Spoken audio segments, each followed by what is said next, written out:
Good morning, Kuhner country. Winning. As Donald Trump, President Trump would like to say, less than 24 hours. Less than 24 hours. And Mexico and Canada have now bent the knee. And we talked about it all show yesterday. This vaunted trade war that drove the left in this country utterly apoplectic. Chuck Schumer predicting massive increases in prices. The media saying cars are going to go up. The price of cars, the price of gas, the price of food, the price of everything is going to go through the roof. This is going to be an economic calamity for the United States, for Canada, for Mexico, for the world. And in 24 hours, Donald Trump delivered and delivered big. Yesterday, he announced, both he, and let's take Mexico first, the Mexican president, Claudia Sheinbaum, came out and announced that they had come up with a deal. And here is essentially now what Mexico agreed to. In exchange for a 30-day delay, so the tariffs may still come, the 25% tariff on all Mexican imports coming into the United States, Trump may still drop that hammer. But art of the deal, using leverage, Trump got Claudia Sheinbaum to essentially capitulate and cave. She has now agreed to send 10,000 Mexican troops and soldiers, National Guard troops, right along the northern border of Mexico, right along our southern border. 10,000 troops. Furthermore, they now are going to collaborate with us in preventing fentanyl, meth, and drug smuggling and drug trafficking right through our southern border. So, what was considered impossible, what the Mexican government said would never happen, that they would never see their so-called sovereignty violated and be told by the gringo, the evil, bad gringo, to have 10,000 of their troops police our border to make sure that illegal aliens no longer pour into our country. Guess what? At the snap of a finger, at the threat of a 25% tariff using leverage, the Mexicans caved and gave Trump absolutely everything. So, the southern border will not just be reinforced with American troops, but it's also going to be reinforced now with 10,000 Mexican troops, including full cooperation in going after the Mexican drug cartels and in doing everything now on the southern side of the border, the Mexican side, to make sure that fentanyl and other drugs stop pouring into our country. It was a massive victory for the United States. And my friends, it was only the beginning. Listen now to Trump saying it took about 24 hours. But when they realized how much economically Mexico was going to lose, I basically told them, this is a no-brainer. We can do this the easy way or we can do it the hard way. But this invasion from the Mexican border, this massive invasion of illegals is going to stop. And you're going to make sure it's going to stop. So Mexicans now, the Mexican government is going to be housing any illegal that wants to apply for asylum. They're going to have remain in Mexico is now going to be implemented. And they're going to put 10,000 troops. This border will now be sealed on our side and on the Mexican side. Roll cut 1A. This was Trump yesterday morning in the Oval Office, signing more executive orders as he's talking to the media. Roll cut 1A. Mike. And they've agreed to put in 10,000 soldiers permanently, like forever, 10,000 soldiers at their side of the border and stop fentanyl and illegal aliens from coming into our country. They have a big incentive to do. Other than that, we've agreed to talk and consider various other things. We haven't agreed on tariffs yet, and maybe we will, maybe we won't. But we have a very good relationship. Oh, that's the word now. The Mexican president came out and said, Sheinbaum, great relationship with America. We get along with America. Very respectful. We respect them. They respect us. In other words, the trade war for now is over. And Trump announced yesterday, not only are the Mexicans going to pony up 10,000 troops and put drones and helicopters along the entire on their northern border, our southern border, but on top of that, Marco Rubio, Scott Bessent, the Treasury Secretary, Howard Lutnick, the Commerce Secretary, are going to be heading the American delegation. They're going to go to Mexico. They're going to renegotiate our trade arrangement with Mexico. So you've got that. Huge. Then came Canada. Now remember, what were the Canadians saying all weekend? Puffing their chests. There's Justin Trudeau. There's Chrystia Freeland. This was an economic Pearl Harbor. The 25% tariff that Trump imposed. This was an attack on their sovereignty. Oh, Canada, we stand united. We will never surrender. Listen to Trump. He had a phone call with Justin Trudeau that morning. Listen to Trump. Roll cut to Mike. I also spoke with Prime Minister Trudeau of Canada, and we had a good talk in the morning, but I did ask him a couple of questions, like, banks aren't allowed to do business in Canada. Canada is very tough. Canada is very, we're not treated well by Canada, and we have to be treated well. Banks are not, as an example, allowed. Did you know that American banks are not allowed to do business in Canada? Can you believe that? And that's one of many things, and we talked about it, and I think we'll win most of the subjects. But for some reason, a lot of things have been very unfair with Canada. So basically, he's softening them up. He's basically saying, you're not just going to secure our northern border, but like Mexico, we're going to renegotiate our trade deal. This is not a two-way street. And then he continued. Listen to this. Roll cut to a Mike. Canada is very tough. They're very, very tough to do business with. And we can't let them take advantage of the U.S. They don't take our agricultural product for the most part. They don't take our cars. They make cars, but they basically don't take our cars. And, we don't need, and look, I think we're going to have another good conversation today. We're actually speaking at 3 o'clock again. But we don't need them to make our cars. We don't need them to give us lumber. We don't need them for agricultural products because we have all the agriculture we need. They don't take our agricultural product for the most part, our milk, dairy, etc.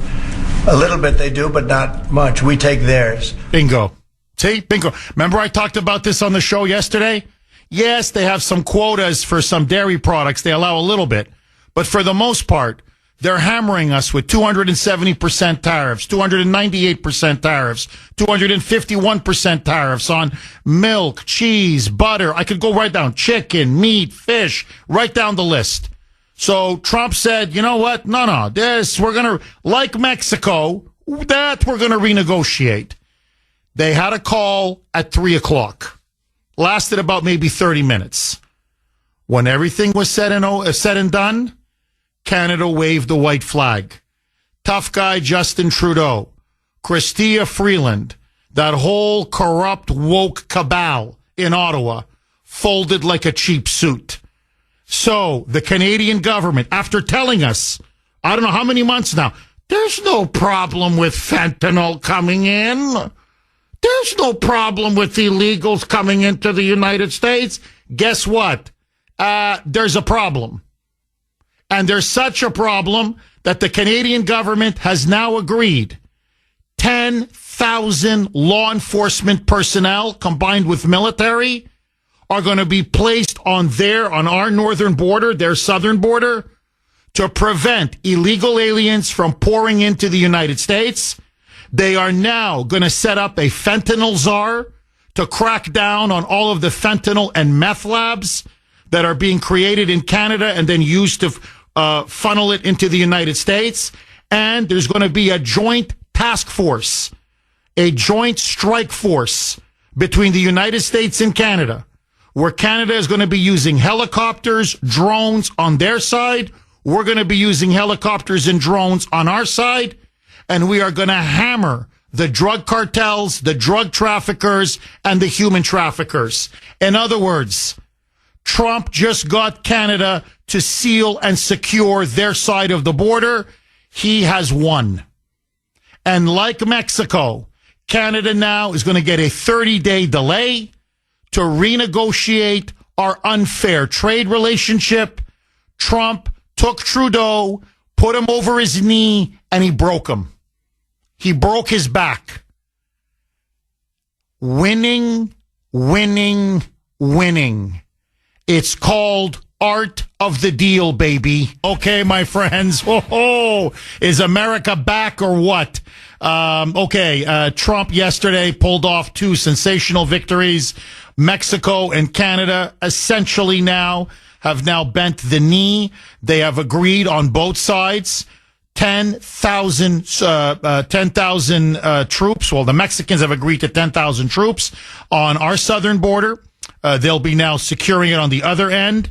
They're going to be using drones, helicopters. They're also now going to be joining us in attacks on the Mexican drug cartels. So we are going to slam the door on fentanyl, meth, drug trafficking, and of course, the illegal alien invasion. That's going to be stopped cold. The Canadians have agreed to put a combination of law enforcement, military, 10,000 on their southern border, our northern border, and as well as creating a fentanyl czar. And on top of that, we've created now a joint strike force. So Canadians are going to be using drones, helicopters. We'll be using it on our side. They'll be using it on their side. And we are going to hammer these drug dens, these fentanyl labs, and of course these traffickers, human and drug traffickers. In other words, Trump has now gotten the Canadians and the Mexicans to cooperate fully to fully secure our both northern and southern borders from illegal aliens and from drugs pouring in. And he won this trade war in about 24 hours. Now, it's a delay. It's a pause in the tariffs. It's not an end to the tariffs being increased, but he held off for 30 days. He's going to send a negotiating team to Canada, a negotiating team to Mexico. And here's my prediction. We're going to renegotiate the USMCA, the successor to NAFTA, and it's going to be even more advantageous to the United States. These unfair trade deals are going to start to become fair trade deals, not just for the Mexicans and the Canadians, but for us as well. Now, very quickly, this is from Mark on Messenger. Jeff, also, just for good measure, Secretary of State Marco Rubio got the president of El Salvador to house criminal illegal aliens such as MS-13 and Tren de Aragua in his prisons in El Salvador, even if the criminal illegals aren't from El Salvador. Winning, Jeff. We are taking America back, baby. I agree. I mean, this is an attack. I mean, Trump is now on the offensive on every single front. This is from 603. By the way, you can text us 70470, 70470. This is from my good trucker friend, big supporter of the show, who went up to Canada yesterday. Well, this is what he wrote me this morning. What did I tell you yesterday, Jeff? This trade war won't be long-lived, and it won't work out for the Canadians. Trump has a much bigger stick than they do, and he knows how to wield it. Well, that's what he did yesterday. No question about it. You know, as I said yesterday, don't bring a hockey stick to a gunfight. It never works out well for you. Now, here domestically, liberals again, Democrats again, the media again have egg all over their face. For days, over the weekend, hysterical is not the word. They were losing their collective minds. This was a total panic and meltdown. Prices are going to go through the roof. Cars are going to go up. Well, gas at the pump's going to go up. Food's going to go up. Clothing is going to go up. Everything. By the way, the same people who gave us inflation under Biden, suddenly now you care about high prices? Suddenly now, like what? Suddenly inflation and high prices bother you? After 4 years of Bidenism? Get lost. Okay, that's point number one. Point number two, the panic porn, the fear-mongering. Listen now to Chuck Schumer on the Senate floor. He was one of the people leading the charge, saying, we're going to lose this trade war. My God, the damage with Canada, the damage with Mexico, everything, everything's going to go through the roof. Here's Chuck U. Schumer on Trump's tariffs. Roll cut 4. Mike. Americans, are you worried about car prices? The Trump tariffs will raise your car prices. You use a car to get to work. The Trump tariffs will make gas prices go up. And we should not listen at all to Donald Trump when he says it's about stopping fentanyl. That's nonsense. There are other ways to stop fentanyl without making inflation worse and raising costs on the American family. But Donald Trump clearly doesn't care. He said the American people need to suck it up to accept that there will be, quote, some pain after his tariffs go into effect. That is outrageous. Yeah, like you care about the middle class, huh, Chucky? Huh? Like when you guys were in power for 4 years, oh, you stopped that fentanyl from coming in. Trump did more literally in 24 hours than you guys have done in 4 years. And Chucky was the one who sent out that tweet that because of Trump's tariffs on Canada and Mexico, which now have been paused and delayed because the Mexicans and the Canadians have surrendered and acquiesced to every single condition and term, that the price of pizza, your cheese pizza for the Super Bowl this Sunday, is going to go through the roof. It's going to go through the roof. So Chuck E. Cheese was predicting you won't even be able to eat guacamole. You won't even be able to have a slice of cheese pizza. It's going to be so expensive. Okay, let me ask all of you. Canada, Mexico, cave, at least temporarily. They have now agreed to put troops on the southern and northern border, 10,000 on each side to secure it on their end, to make sure that illegals and drugs no longer pour into our country. It is a big victory for President Trump. He's now going to delay the tariffs for at least 30 days so that his team can negotiate better trade arrangements with both sides, both countries.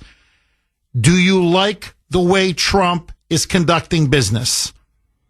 Do you think it is holding other countries accountable? And is it nice to see a negotiator in the White House who will finally negotiate for us, the American people, and for the United States? I love it. I want him to continue doing it, but that's me. What say you? Mike in New Hampshire. Thanks for holding, Mike, and welcome. Hi, Jeff. Good morning. Hi, Mike. You know, I normally do commentary with Grace on WXTK and give her the information, once a week. But I wanted to share this with you. I'm up here on the Canadian border and up in Jefferson, not, a little farther away, but not too far. And, I have a friend of mine that's on the Border Patrol, and, he had told me as of when Biden came into office, they were always very active and watching everything, and then they were told to stand down, and then everything went into mothballs up on the border. And so, I would say to him, I'm like, well, why are all these trucks, this is back in COVID, coming over the border? And I'm talking about steel trucks. I mean, you wouldn't believe it, 100 trucks coming over the border from Canada, fuel trucks, lumber. This is during COVID. And he's like, Mike, they come over the border, but nothing really goes up there. And this is what Trump's trying to tell the American people.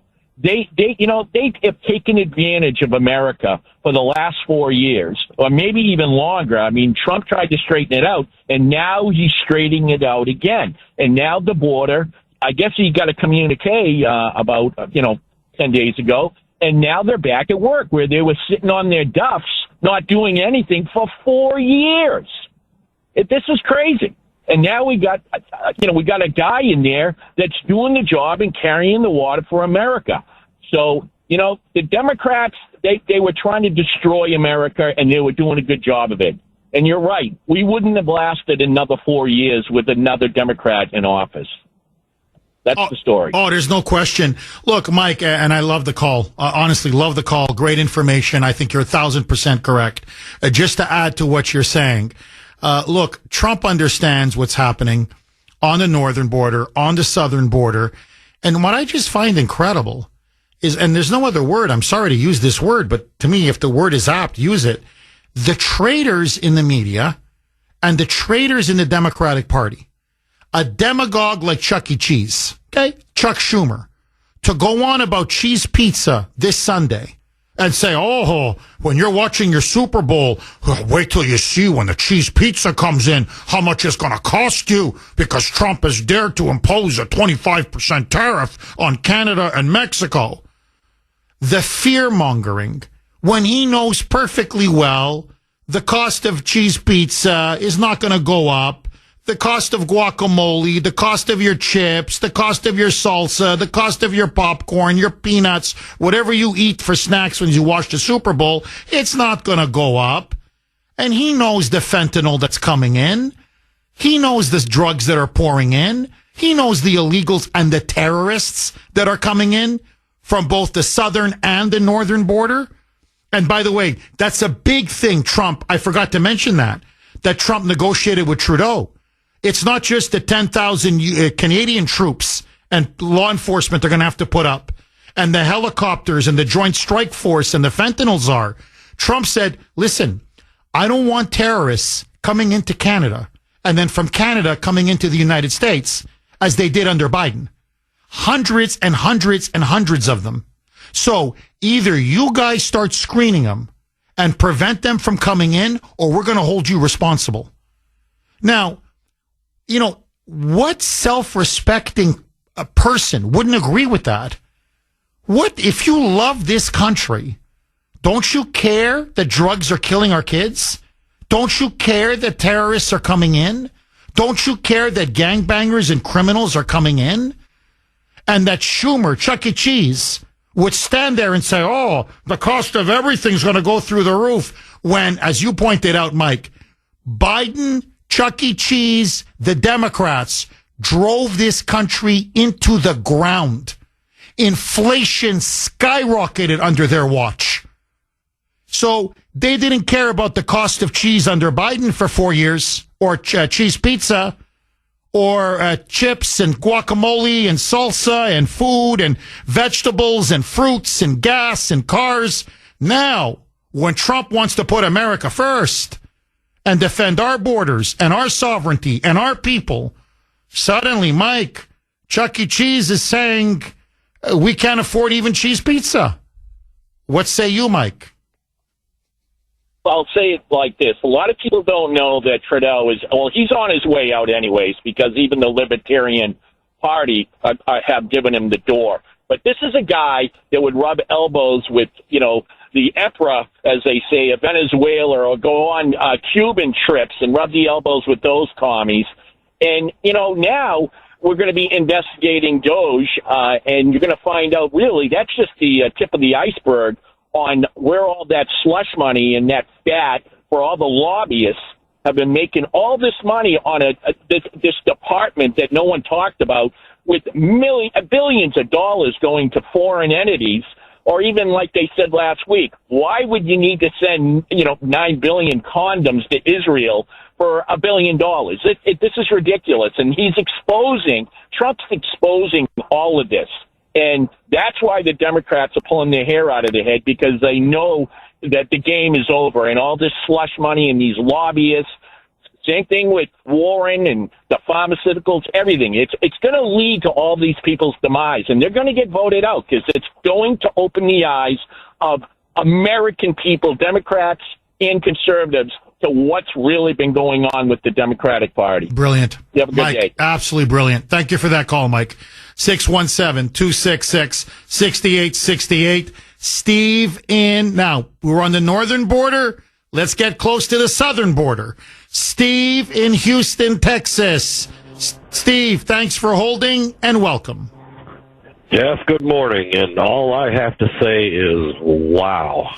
Trump has their heads spinning. He's just attack. And they don't even, the media doesn't even have time to settle in on a story before there's another one.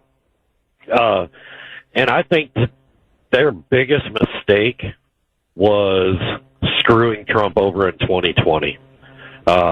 One, it left a bitter taste in his mouth and it really opened his eyes.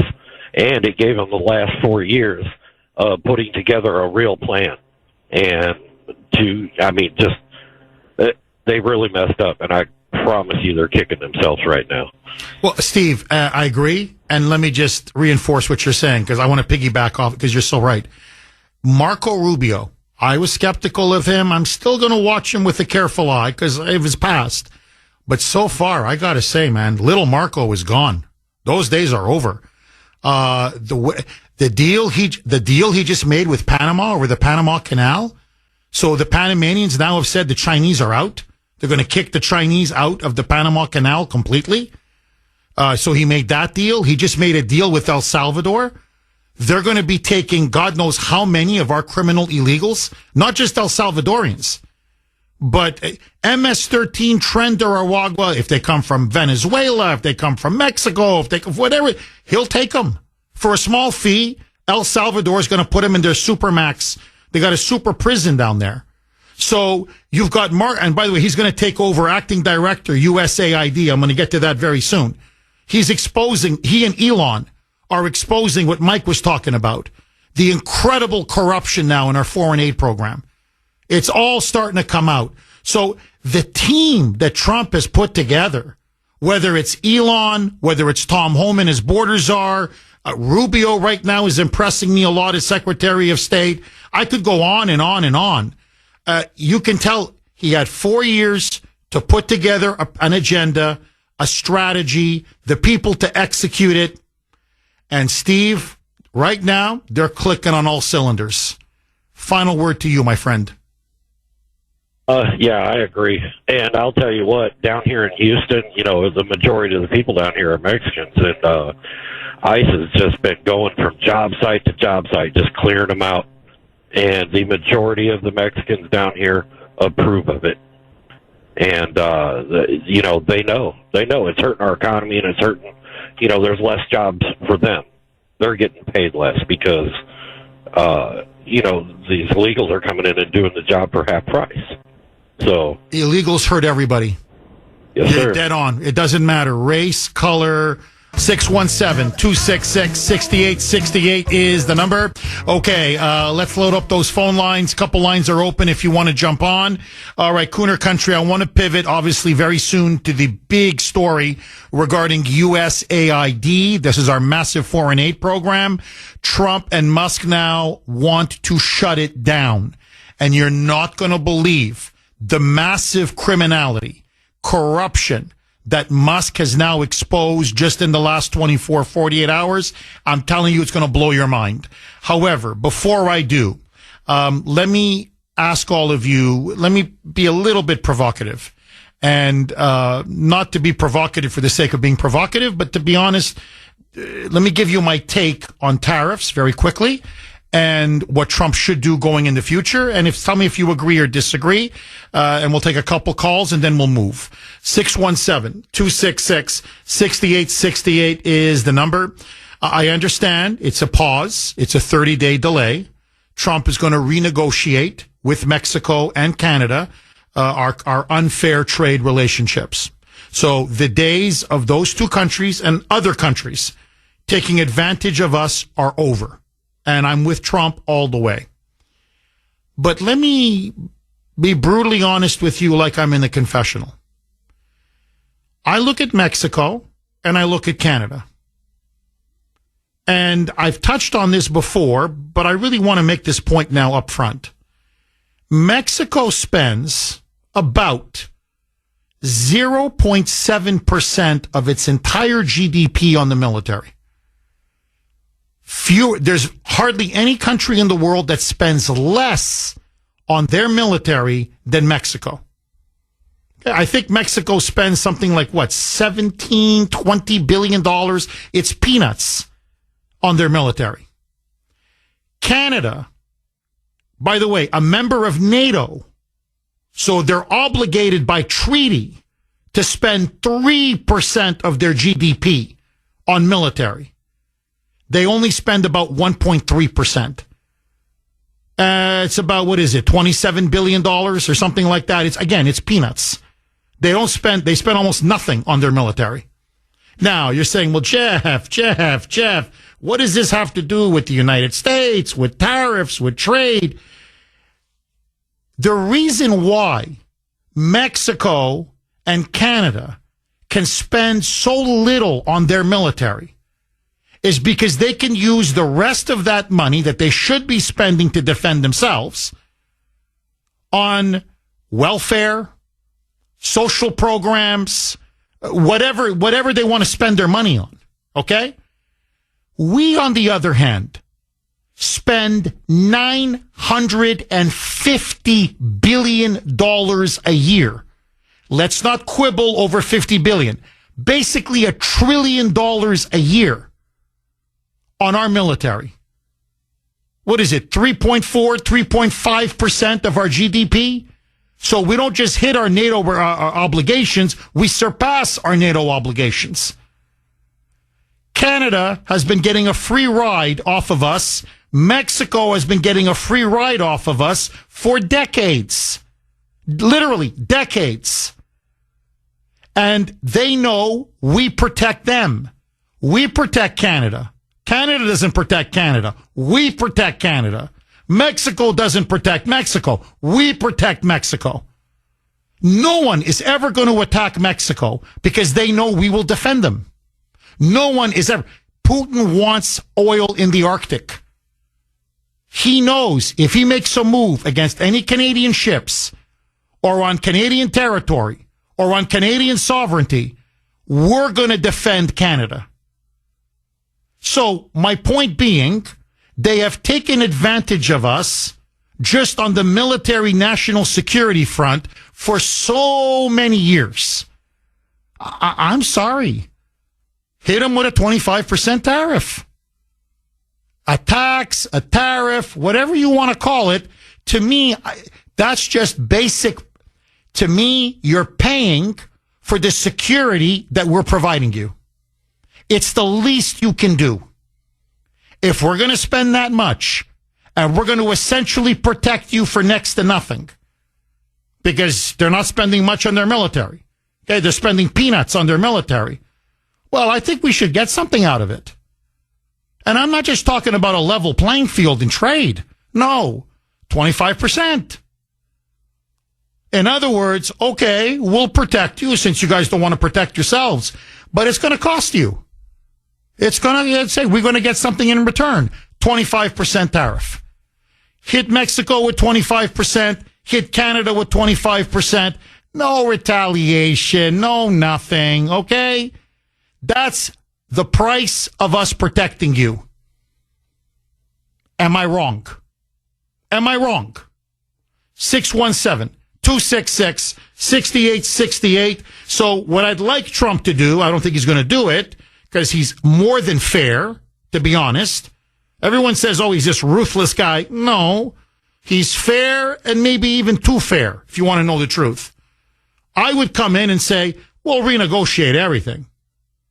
But I want you guys to know 25% is staying. We protect you, that's the minimum. So you're going to start paying us back. Nothing is for free anymore.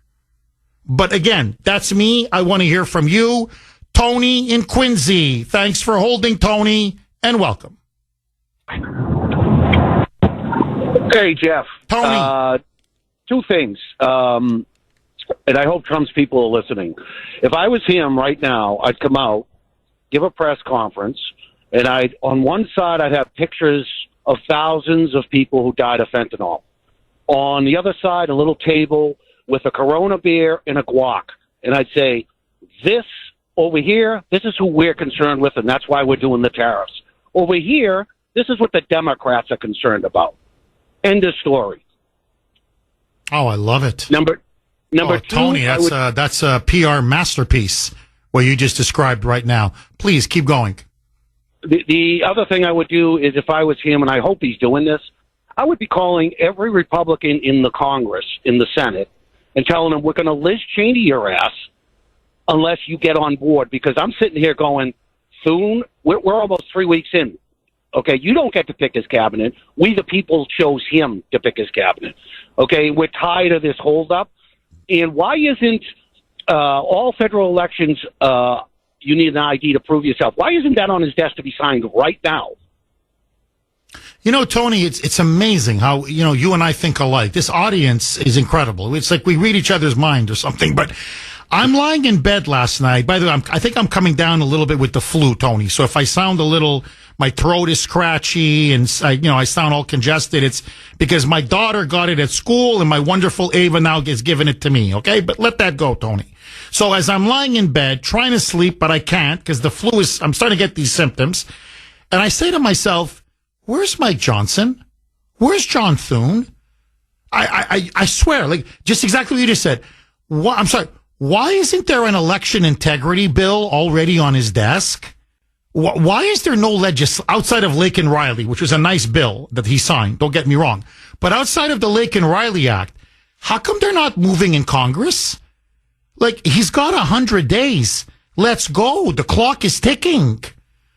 Tony, if you were Trump, do you think it's time for him to call Johnson and Thune over to the White House and maybe take them to the woodshed a little bit and say, hey, look, guys, they didn't elect me for you guys to sit around, drink brandy, and smoke cigars.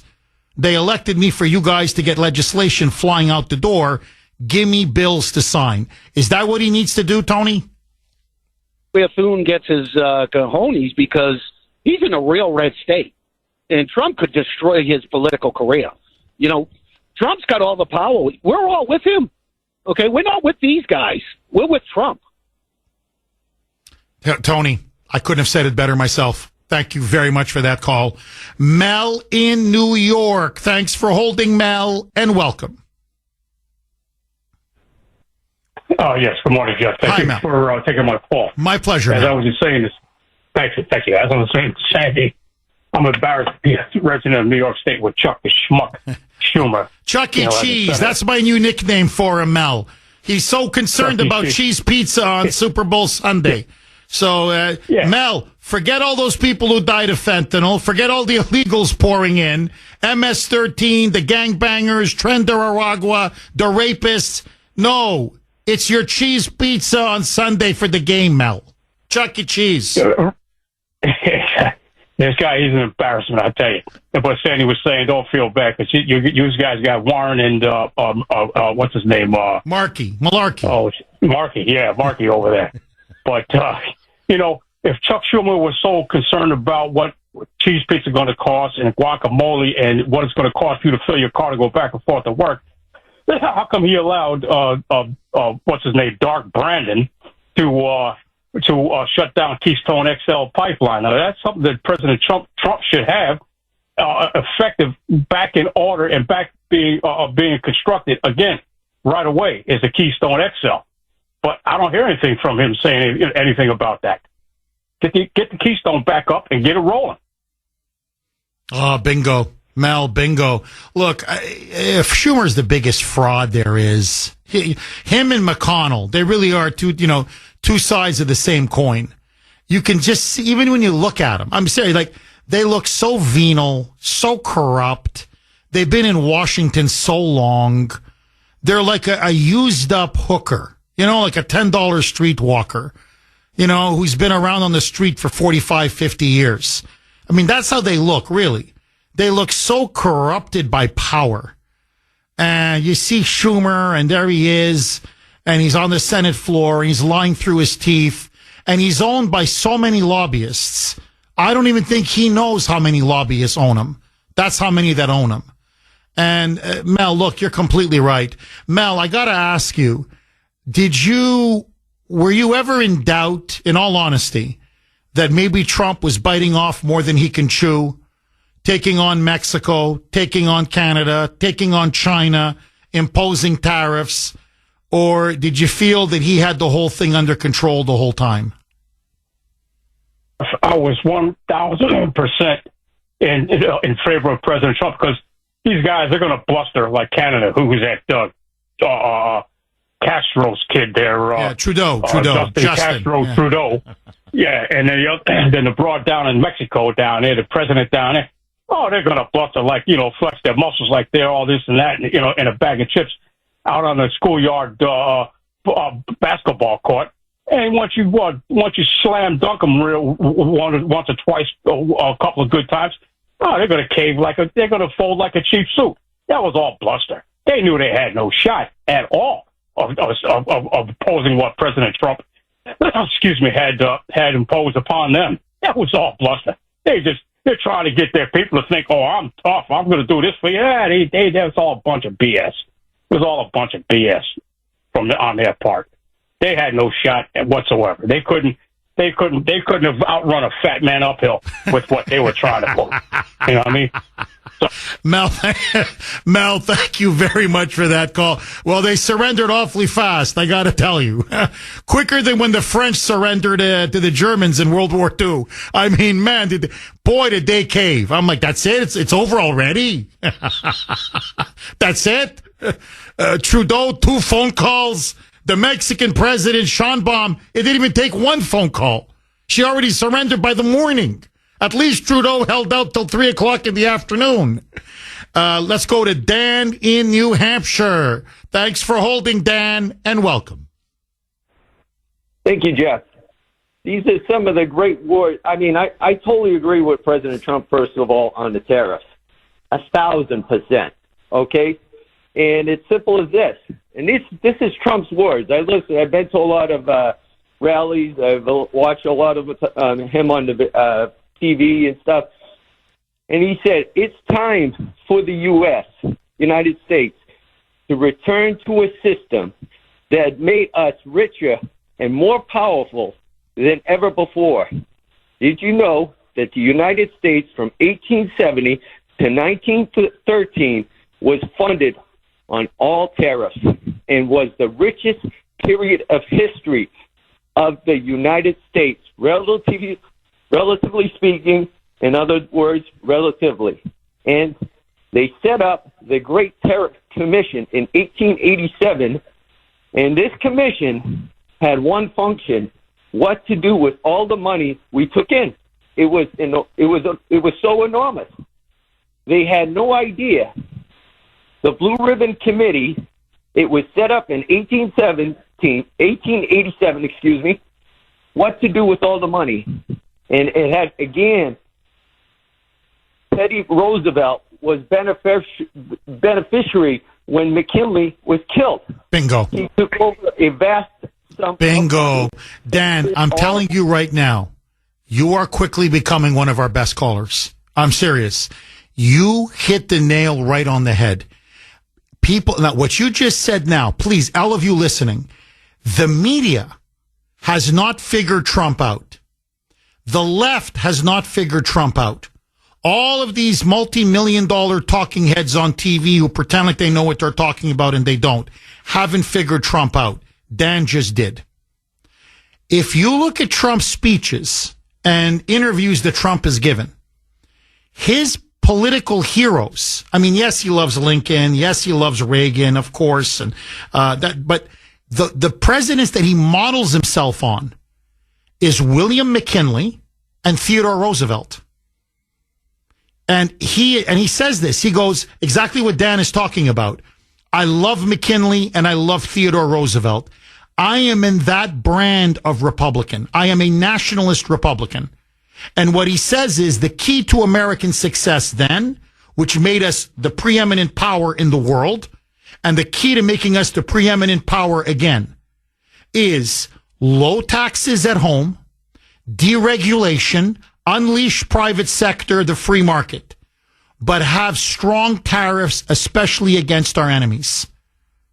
This way you encourage manufacturing, producing goods at home. This will make us an economic military superpower. And that's what McKinley and Theodore Roosevelt did. They had high tariffs, low taxes, low regulations, and our country boomed. I mean, it boomed. And what McKinley and Roosevelt, what they essentially did was they made America, for the most part, self-sufficient. And this is Trump's vision. This is what people don't understand. Why does he want the Panama Canal back? Why does he want to purchase Greenland? Why does he want to secure our borders? Because Trump realizes that if we have the Panama Canal and we have the rare earth minerals that Greenland has combined with our natural wealth minerals and our manufacturing industrial capabilities, we don't have to rely on China. We don't have to rely on countries around the world. Literally, we can be completely and utterly economically, politically independent. And as Dan rightly said, we will achieve a level of wealth, a level of power, a level of advancement we could only dream of. And he constantly goes back and says, look, McKinley was assassinated. And so he barely got his, it was early in his second term. But he says, you look at what McKinley did with the tariff and then followed up by Theodore Roosevelt. They created the modern Navy. They created the modern military. They created all these tariffs that brought in so much money. They didn't know what to do with the money. And you look at how much our economy every year grew and boomed. We've never achieved that since then. So Trump is he is a Theodore Roosevelt, William McKinley Republican. There's nothing, he's a dictator, he's Hitler, he's a fascist. You're an idiot. Yeah, you're an idiot. Stupid. Would it kill you to pick up a history book, for God's sake? So, and Trump has said this multiple times. He goes, no, I read biographies of these men. I admire these men. I like to talk about these men because the vision they had for America of national greatness is the vision I want for us. I want us to be America first and America independent, economically independent, politically independent, not dependent on China for our supply chains or other countries. In other words, that we can create our own country here and not be reliant on others around the world. No globalism, nationalism, and patriotism. That's Donald J. Trump. That's the vision that he's executing. Dan, outstanding call. 617-266-6868 is the number. Okay, my friends. So he's now holding Mexico and Canada accountable. He is going to hold China accountable. He's on the phone with Xi Jinping today. He hit China with 10% tariffs. China's now retaliated. Trump says, let's talk over the phone and see if we can make a deal. As all of this is going on, he's now setting his sights on holding another agency accountable. USAID, the United States Agency for International Development. Now, what we have now found out, this is where all the foreign aid, the foreign assistance programs goes through. Okay, it's all through USAID. Trump and Elon met this weekend. Elon, as you know, is running the Department of Governmental Efficiency, DOGE. And Trump and Elon said, let's take a look at what's going on at USAID. What they have found will shock you. Elon Musk went on X, I believe it was Sunday night, and said that what he found proves indisputably that USAID is a quote-unquote criminal organization. What did they find? And you are not going to believe the furious, I mean insane reaction. Okay, my friends, what the hell is going on at the USAID? That's where all our foreign aid money goes, or where it's sent from. It's where it's spent all over the world. It's got a massive, massive budget. And so here is exactly now what is taking place. And this scandal is getting worse by the second. Absolutely by the second. As you know, Elon Musk tapped by President Trump to oversee DOGE, Department of Governmental Efficiency. And one of their first targets was foreign aid. We waste a lot of money on foreign aid, a lot of fraud, a lot of abuse. So Trump froze spending on foreign aid for 90 days to give Elon a chance to do a review. Within a matter of days, Elon, beginning to do his own audit and review, was horrified, shocked at what he found. And so, over the weekend, and I'm going to get to exactly what he found. Over the weekend, Elon Musk then, overseeing DOGE and having a couple of people underneath him, sent out emails to employees at USAID. Don't bother coming into the office on Monday, except for a few essential on-site personnel. You are all going to start working from home remotely. They have temporarily shut down its Washington headquarters at the Ronald Reagan building. Immediately, USAID workers, these are taxpayer funded, we pay for these people's salaries, went absolutely freaking ballistic. They called up members of Congress. They called up Democrat senators. They called the media. The media started hollering. Democrats started hollering. This is an attack on government. This is unconstitutional. This is a coup being run by Elon. Elon Musk now says, along with President Trump, it is time to shut the entire agency down.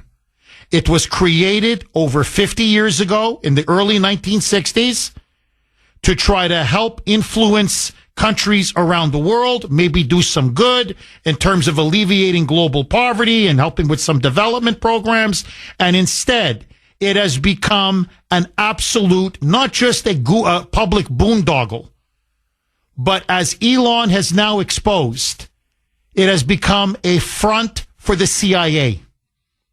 It has been widely known for decades that our foreign aid programs, and in particular USAID, was nothing more than a front for the CIA to send money all over the world to topple governments, to fund protest movements, to destabilize countries, to do everything we can to advance a globalist agenda. In other words, the American empire. This is now becoming very clear. But what's also becoming now exposed and unmasked is how many politicians are on the take. How many of these senators and members of Congress, through kickbacks, bribery, corruption, money laundering, are also now implicated in this massive corruption scheme that spans the entire USAID. Listen now to Caroline Leavitt, press secretary for President Trump, goes out to the White House lawn and hands the press corps. You want to know what some of the money under USAID, our foreign aid? This is our hard-earned taxpayer dollars. You know what it's going to fund? You know what it's been funding? Roll cut 9. Mike. Through USAID over the past several years, these are some of the insane priorities that organization has been spending money on. $1.5 million to advance DEI in Serbia's workplaces, $70,000 for a production of a DEI musical in Ireland, $47,000 for a transgender opera in Colombia, $32,000 for a transgender comic book in Peru. I don't know about you, but as an American taxpayer, I don't want my dollars going towards this crap, and I know the American people don't either, and that's exactly what Elon Musk has been tasked by President Trump to do, to get the fraud, waste, and abuse out of our federal government. Thank you, guys. I mean, this is unbelievable. $47,000 for trans operas. $32,000 for trans comic books in Peru. What do we care if Serbia has a DEI program? By the way, I mean, I'm sorry, but I have to say this. Have you ever been to Serbia? I have. I don't think there's one black person that lives there. It's not like many countries in Eastern Europe. It's ethnically homogeneous. I mean, you may find one or two or what, but I mean, it's overwhelmingly white. You know, like Poland, like Ukraine, like Croatia, like the Czech Republic, like Hungary. That's how it is in that part of the world. So what DEI? What are you funding? There's no diversity to fund. Okay, this is what I'm talking about. Now, it's not just, and this is almost criminal, the waste, fraud, and abuse. 617-266-6868 is the number. Okay, $6 million for Egyptian tourism. $4 million for LGBTQ rights groups in Uganda. $2.5 million for electric vehicles in Vietnam. $1.5 million for LGBTQ rights groups in Serbia. They seem to be obsessed with Serbia. There are DEI programs, LGBTQ plus transgender groups in Serbia. Anyway, this is just a tip of the iceberg of where our foreign aid money has been going under the Biden regime. And so Elon Musk looked at this, showed Trump the numbers, and said, do you want to shut USAID down? The whole thing, the entire agency. Trump said yes. And Elon asked him again, are you sure? Trump said, do it. So Elon Musk now has told agency officials, there's about 10,000 employees, don't come to the office. The headquarters is now shut down, and get ready for pink slips because we're going to let all, or if not all, most of you go. Now, as Elon tweeted, I guess, on X, I guess that's how you say it, tweeted on X that USAID is a criminal organization. Time for it to die, as he put it on X on Sunday. Donald Trump, Sunday night, said USAID is run by quote-unquote radical left-wing lunatics, and that it's time to shut the whole thing down. Now, let me ask all of you, before I even get to the big bombshell, are they right? 617-266-6868. Is it time to shut down the entire USAID? Is it time to end, if not all, most foreign aid, our taxpayer money, tens and tens of billions of dollars around the world? Now, here is the bombshell. Elon Musk has discovered that, remember now, the USAID is a front organization for the CIA. That's a complete perversion of its initial mission. So this is already criminal. What they've uncovered is clearly criminal, but it gets worse. USAID funded EcoHealth Alliance. Remember that group? The group that sent all this money to the lab in Wuhan? Well, here it is. Our own government. I'm not talking now about the NIH and Dr. Fauci, okay, Chicken Little. That's a separate funding source. Through USAID, $53 million, taxpayer dollars, were sent to EcoHealth Alliance, who then sent the money, Shazam baby, to the lab in Wuhan, China, where they performed gain-of-function research, bioweapons research on the coronavirus. As Elon Musk put it, USAID funded bioweapons research in China that led to a global pandemic that resulted in millions of people dead. Dead. Now, if that's not criminal, if that's not corrupt, I don't know what is. I mean, this is beyond outrageous. We're not talking about the National Institutes of Health. That we know. And Fauci and Chicken Little. Now, this is foreign aid.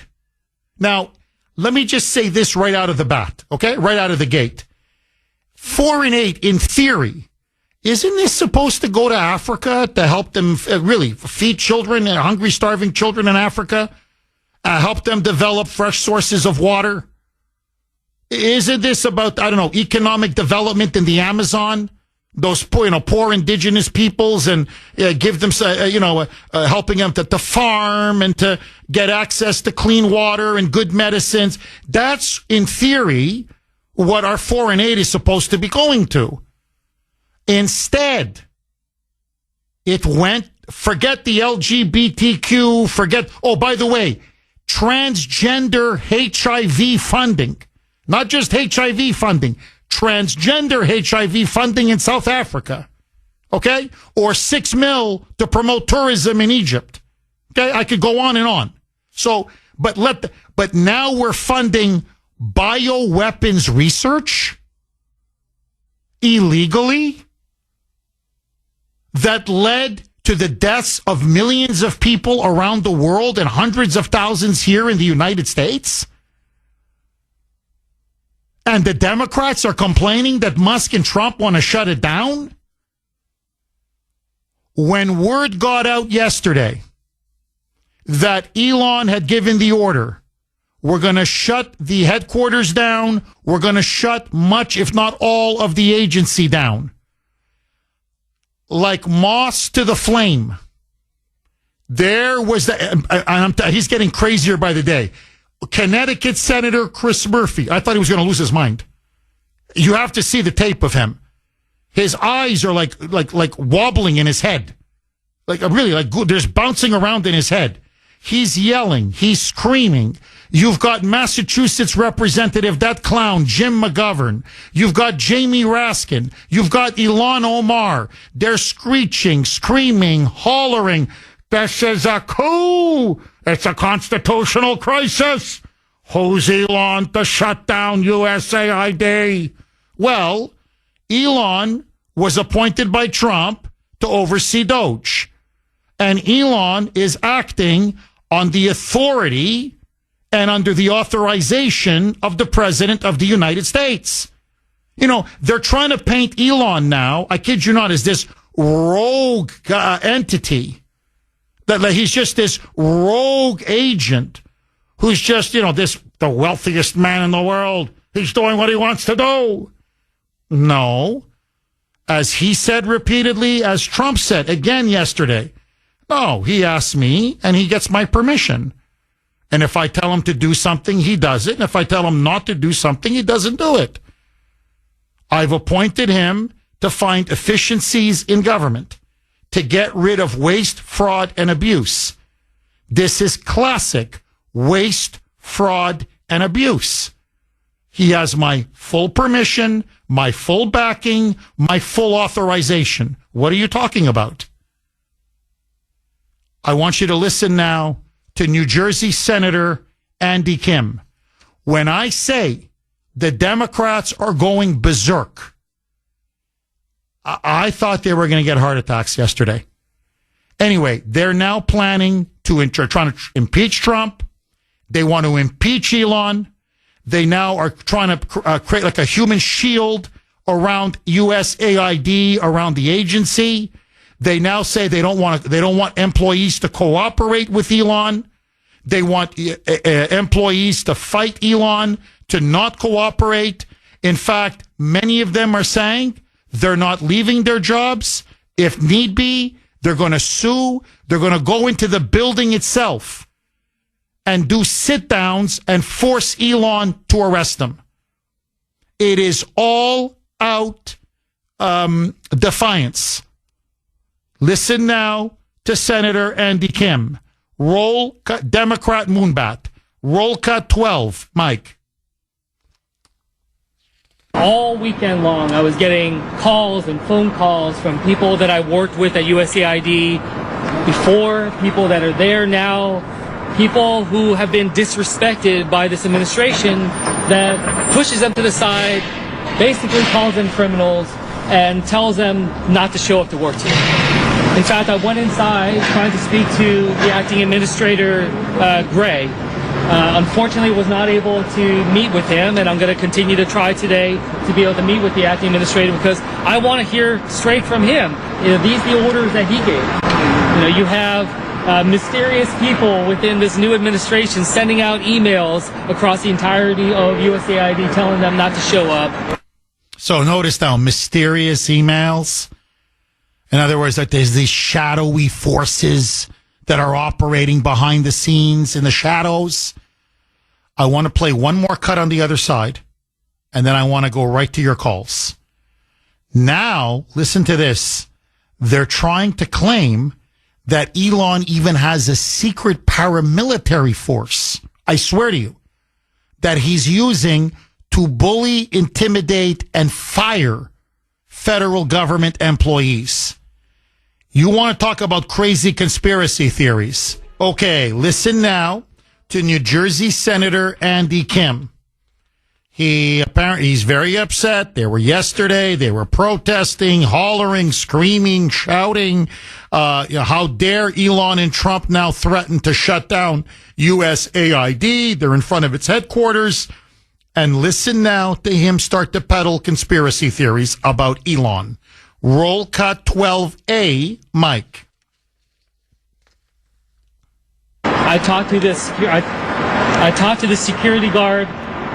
I talked to the security guard just in there. He said he has been given specific orders to prevent employees of USAID from entering the building today.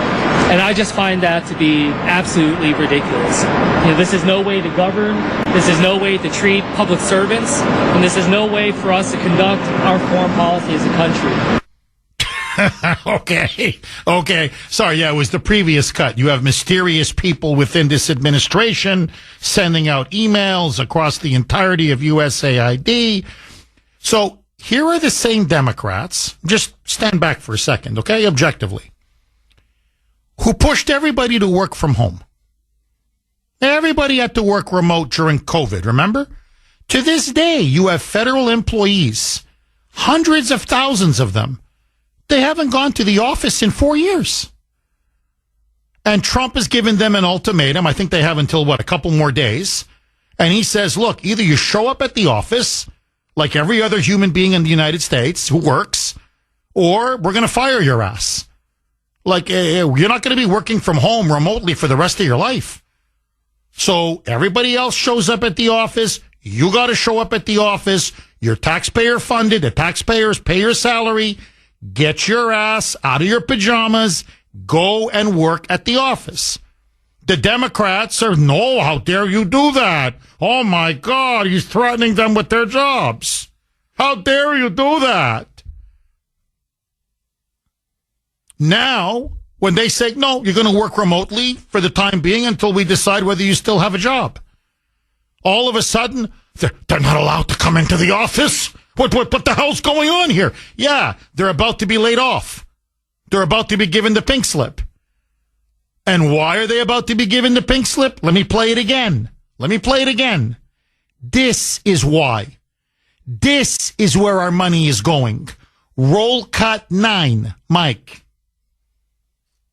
Through USAID over the past several years, these are some of the insane priorities that organization has been spending money on. $1.5 million to advance DEI in Serbia's workplaces, $70,000 for a production of a DEI musical in Ireland, $47,000 for a transgender opera in Colombia, $32,000 for a transgender comic book in Peru, I don't know about you, but as an American taxpayer, I don't want my dollars going towards this crap, and I know the American people don't either, and that's exactly what Elon Musk has been tasked by President Trump to do, to get the fraud, waste, and abuse out of our federal government. Thank you, guys. Now, she was quick. She didn't give the full list, as I mentioned in the last segment.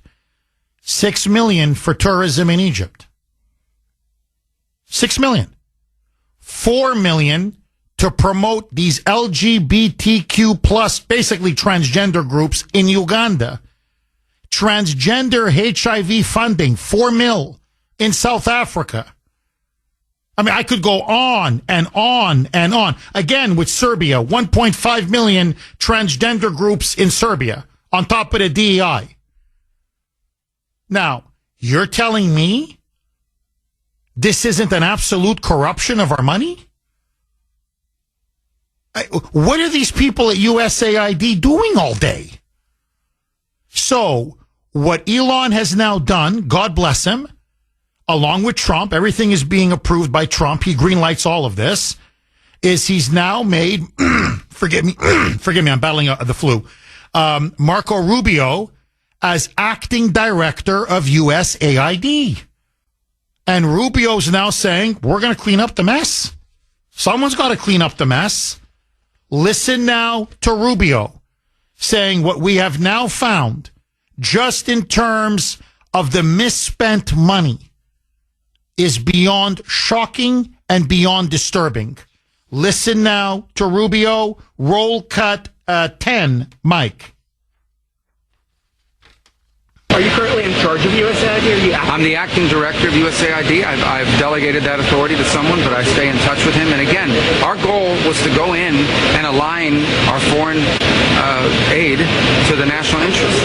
But if you go to mission after mission and embassy after embassy around the world, you will often find that in many cases, USAID is involved in programs that run counter to what we're trying to do in our national strategy with that country or with that region. That cannot continue. USAID is not an independent, non-governmental entity.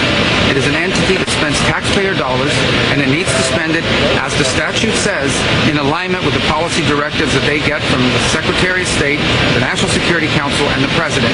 And it's been 20 or 30 years where people have tried to reform it, and it refuses to reform. It refuses to cooperate. When we were in Congress, we couldn't even get answers to basic questions about programs. That will not continue. He's completely right. USAID is supposed to be there to help advance U.S. foreign policy and ultimately U.S. interests. Okay?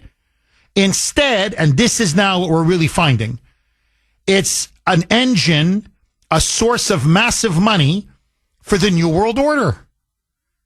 It is a front group for the CIA.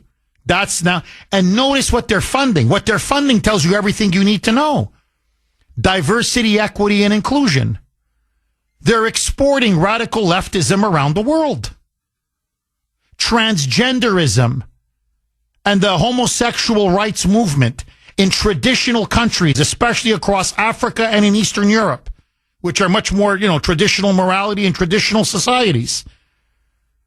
Now, I want to read to you. So what they're doing is they're using our taxpayer money to literally to spread the woke virus around the world.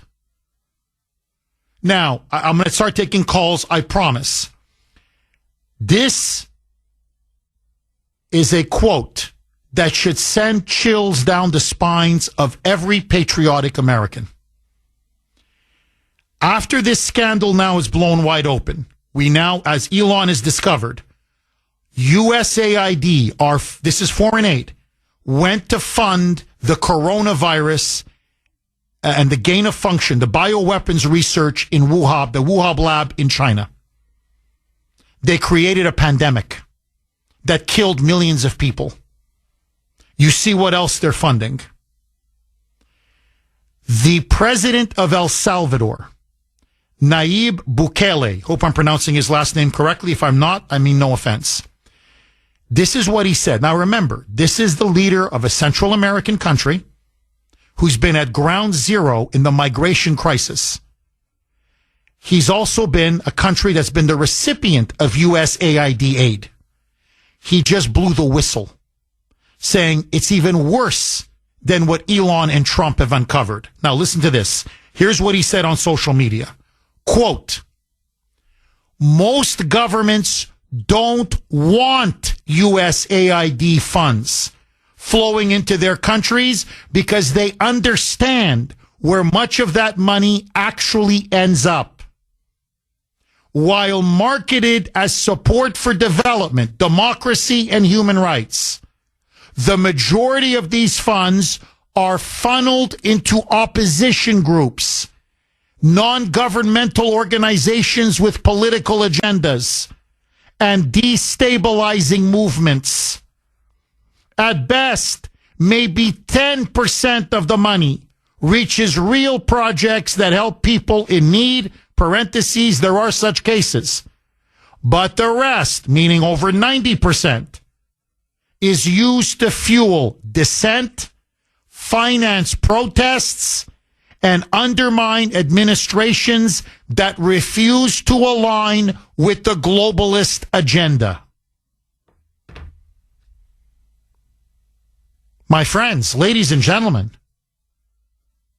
they have been using, the CIA in particular, has covertly been using USAID, our foreign aid program, to fund opposition groups around the world, to undermine governments, to impose regime change, and to spread woke ideology in order to foment revolution after revolution after revolution, all in the name of achieving the New World Order.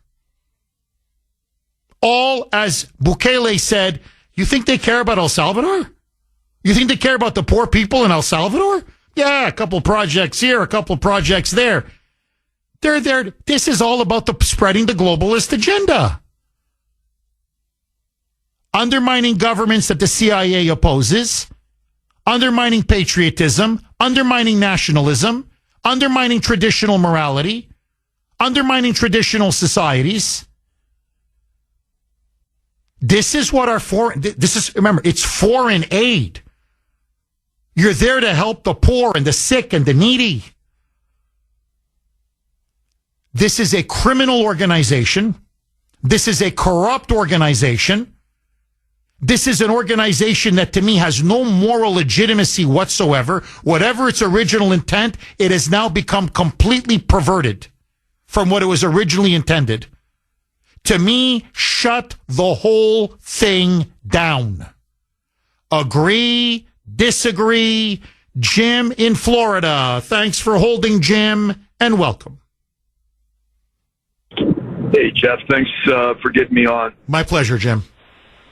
Quick condolences to your father. Thank you. Last time I talked to you, great call on, I thought that Real Clear average was, you called that, that was the worst polling I've ever seen. But to your topic, you talked about comparing Trump to Teddy Roosevelt. I would mold him with, and I'm going to tie it to what you just talked about. I would mold him with TR, but Jackson also, because unlike TR, he's fighting two things. He's fighting the monopolist of his time, the multinational globalist. But unlike TR, who actually, you could argue, increased government, he's regulating like TR, but he's having to fight the emergence of the deep state with the globalists. So Trump's, his war is even bigger, and that's why he's got the Jackson element combined. It's more than TR.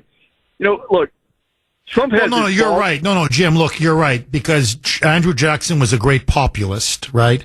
And so Trump is combining this kind of populism with Teddy Roosevelt style nationalism. Jim, the only point that you're right, by the deep state, TR didn't have to deal with the deep state. He was dealing with what he called the trusts, powerful oligarchs, powerful monopolies, the way Trump is dealing with the globalists. But Trump's fight is harder. You're right. My only point, Jim, and I may have been a little bit more too simplistic, not putting in enough nuances, but I just wanted to make the point. They're looking for Trump, fishing, What's his model? What's his pedigree? Who's he basing his policies on? And I go, he's as American as Theodore Roosevelt, or if you want to add, Andrew Jackson. That's what he is. There's a very powerful vein in America of nationalism, of populism, of a nationalist republicanism. McKinley is the one that Trump admires a lot. You know, the fact that he admires these people says something. You know, he doesn't admire FDR. He doesn't admire, Nixon. He doesn't admire Bill Clinton. So he admires certain presidents because he likes their philosophy. He likes their worldview. He likes their accomplishments. And he says, you know, I'm kind of building off of their legacy. That was my only point, Jim. But look, there's nothing that Trump is doing now that Andrew Jackson wouldn't approve of, that McKinley wouldn't approve of, that Theodore Roosevelt wouldn't approve of, that Ronald Reagan wouldn't approve of. So this idea that he's some kind of a Hitler or a fascist or an authoritarian or a dictator, either they're completely ignorant of American history or they're being deliberately manipulative. It's propaganda. Like either they're too stupid to know what they're talking about or they're gaslighting and lying to us. Take door 1 or take door 2. But either door, it doesn't matter.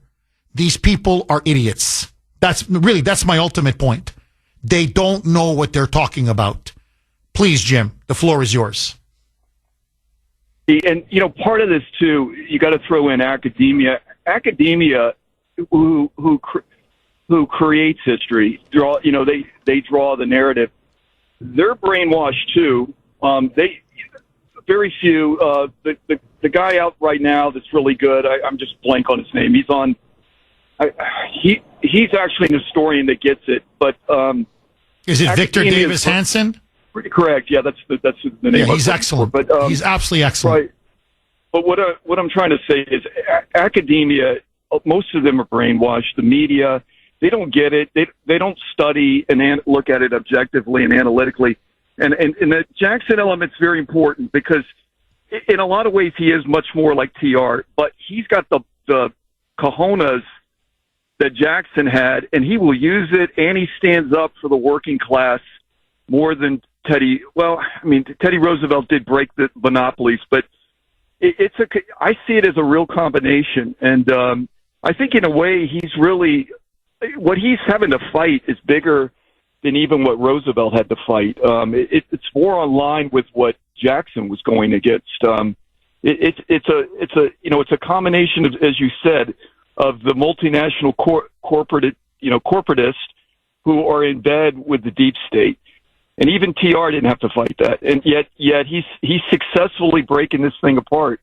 I hope that Musk, in the old Godfather thing, keep your enemies closer. I don't think Musk is an enemy, but he swims amongst some of the most powerful people in the world who are globalists, and, that's big tech. And I think we've got the right tech guy on board. He's an insider. Look, Jim, you know who Musk reminds me of? You're on fire, by the way. There used to be former communists who became anti-communists, and they became some of the best anti-communists. Why? Because they had been former insiders. So, and I know this from personal experience. Like my dad was an anti-communist, my grandfather. And so we'd have these former communists who, genuinely converted. And they would be like, oh no, we used to do this, we used to do that. We're like, oh my God, we didn't even think of that. Because we just don't think like communists. Elon is the one that told Trump, if you remember, going back, Elon and Trump, when they formed their alliance, it's an alliance, a partnership. Trump said, what do you want? And Elon did not ask for Doge. Trump was the one that proposed Doge and said, Elon, I think you'd be the best guy for the job. What Elon told Trump, he said, you want to know my prices? Release the Epstein list. Release the Epstein list. Because he hangs out with these fellow big tech people. He hangs out with Jeff Bezos. He hangs out with Bill Gates. He hangs out with all of these people. And I think he knows their skeletons. And he's like, no. They're the ones funding the establishment, the media. These are the modern day tech titans. These are people that need to be exposed for the criminals and the perverts that they are. The traitors, really, ultimately, that they are. Because Elon's saying, please, all I want you to do is release the Epstein list. Trump said, you got it. So that's next on his bucket list. Okay, he just, he can't do everything all at once. So Elon knows where the bodies are buried. That's why they're petrified of him. And what he also knows, and that's why he told Trump right away, he goes, you watch USAID. That's where they're funding their color-coded revolutions. That's where they're pushing regime change. That's where they're pushing this woke garbage on countries all over the world. And that in the end turns against us. And by the way, I just found it. They were funding COVID. They literally funded gain-of-function research on coronaviruses at the lab in Wuhan through EcoHealth Alliance. That was the middleman. And that's what gave us the pandemic. So our globalists and our deep state were aligning with the communist Chinese. And all of this being funded by our money. Now, if this is not the mother of all scandals, honest to God, I don't know what is. And that's just the tip of the iceberg. And that's why Elon said, this is a criminal organization, man. And all of these bureaucrats at the USAID are now squealing like pigs. Or like, oh my God, he's going to give us the pink slip. Yeah, you deserve to be behind bars. I want to know who knew about our money, our U.S. foreign aid money, our taxpayer money going to fund bioweapons research in communist China at the lab in Wuhan. Who knew? What did you know? And when did you know it? And that's why Rubio now is coming in and saying, what does this have to do with advancing U.S. foreign policy interests? My God, this is crippling, undermining U.S. foreign policy interests with our own money. In other words, we have fifth columnists, saboteurs, whatever you want to call them. So to me, I was always against foreign aid. Now I'm triply for against foreign aid. Close the whole damn thing down. Okay, trust me when I tell you this. I want to take more calls, but there's more coming out. There's more, a lot more coming out. This is mind-boggling. It really is. You know, all of your worst conspiracy theories, it's all starting to be proven true. It's incredible. Okay, but first, before I get to that, they're going after Elon. They're going after him hard. New York Times is doing hit piece after hit piece. Wall Street Journal, hit piece after hit piece. Yesterday, they lined up one after another. Democrat congressman, Democrat senator, all of them training their guns now on Elon. Listen to Congressman Jerry Connolly, that hack, talking to reporters on USAID, saying how dare Elon let people go. How dare he fire people? How dare he threaten to shut down the agency? Roll cut 13, Mike. We are here to save lives because that is what AID does. You name it, AID is there. In the fight against HIV, in the fight to protect the Uyghur population in China, in the fight to protect refugees, in the fight to make sure that there's food security everywhere, AID is there. It is the lead development agency in the world. And no one elected Elon Musk to dismantle it. We are going to fight in every way we can. In the courts, in public opinion, with the bully pulpit, in the halls of Congress, and here at AID itself. We are not going to let this injustice happen. Congress created this agency with the Foreign Assistance Act of 1961. And if you want to change it, you got to change that law. Right. Okay. Well, we'll see. My point is this. What they're all trying to argue now is that Elon has gotten too powerful. That Elon is unaccountable Elon essentially is now a rogue agent, that he's violating the Constitution, he's running roughshod over Congress, he's behaving extra constitutionally and illegally. That's the argument now. This is what the media is trying. Basically, he's a fascist. Okay? Like Trump. He's the Mussolini to Trump's Hitler. Okay, this is now the fantasy being peddled by This is CNN and the New York Times and the Wall Street Journal and, of course, the Democrats. So I want to ask you, it's the Kuhner Country poll question of the day, sponsored by Mario's Quality Roofing, Siding, and Windows. And I'd love to get your take on this, Kuhner Country. So please, as many of you as you can, please vote, because I'd love to get your reaction on Elon. Is Elon Musk getting too big for his britches? In other words, is he getting too powerful? Do you think Elon Musk is getting too big for his britches? A, yes. B, no. You know where I stand. I'm a complete no on this. President Trump has said he reports to me often. I tell him what he can do, what he can't do. Elon has said the same thing. He goes, I report back to Trump. For example, on USAID, I said, you want to go forward? Here are my findings. Yes, no.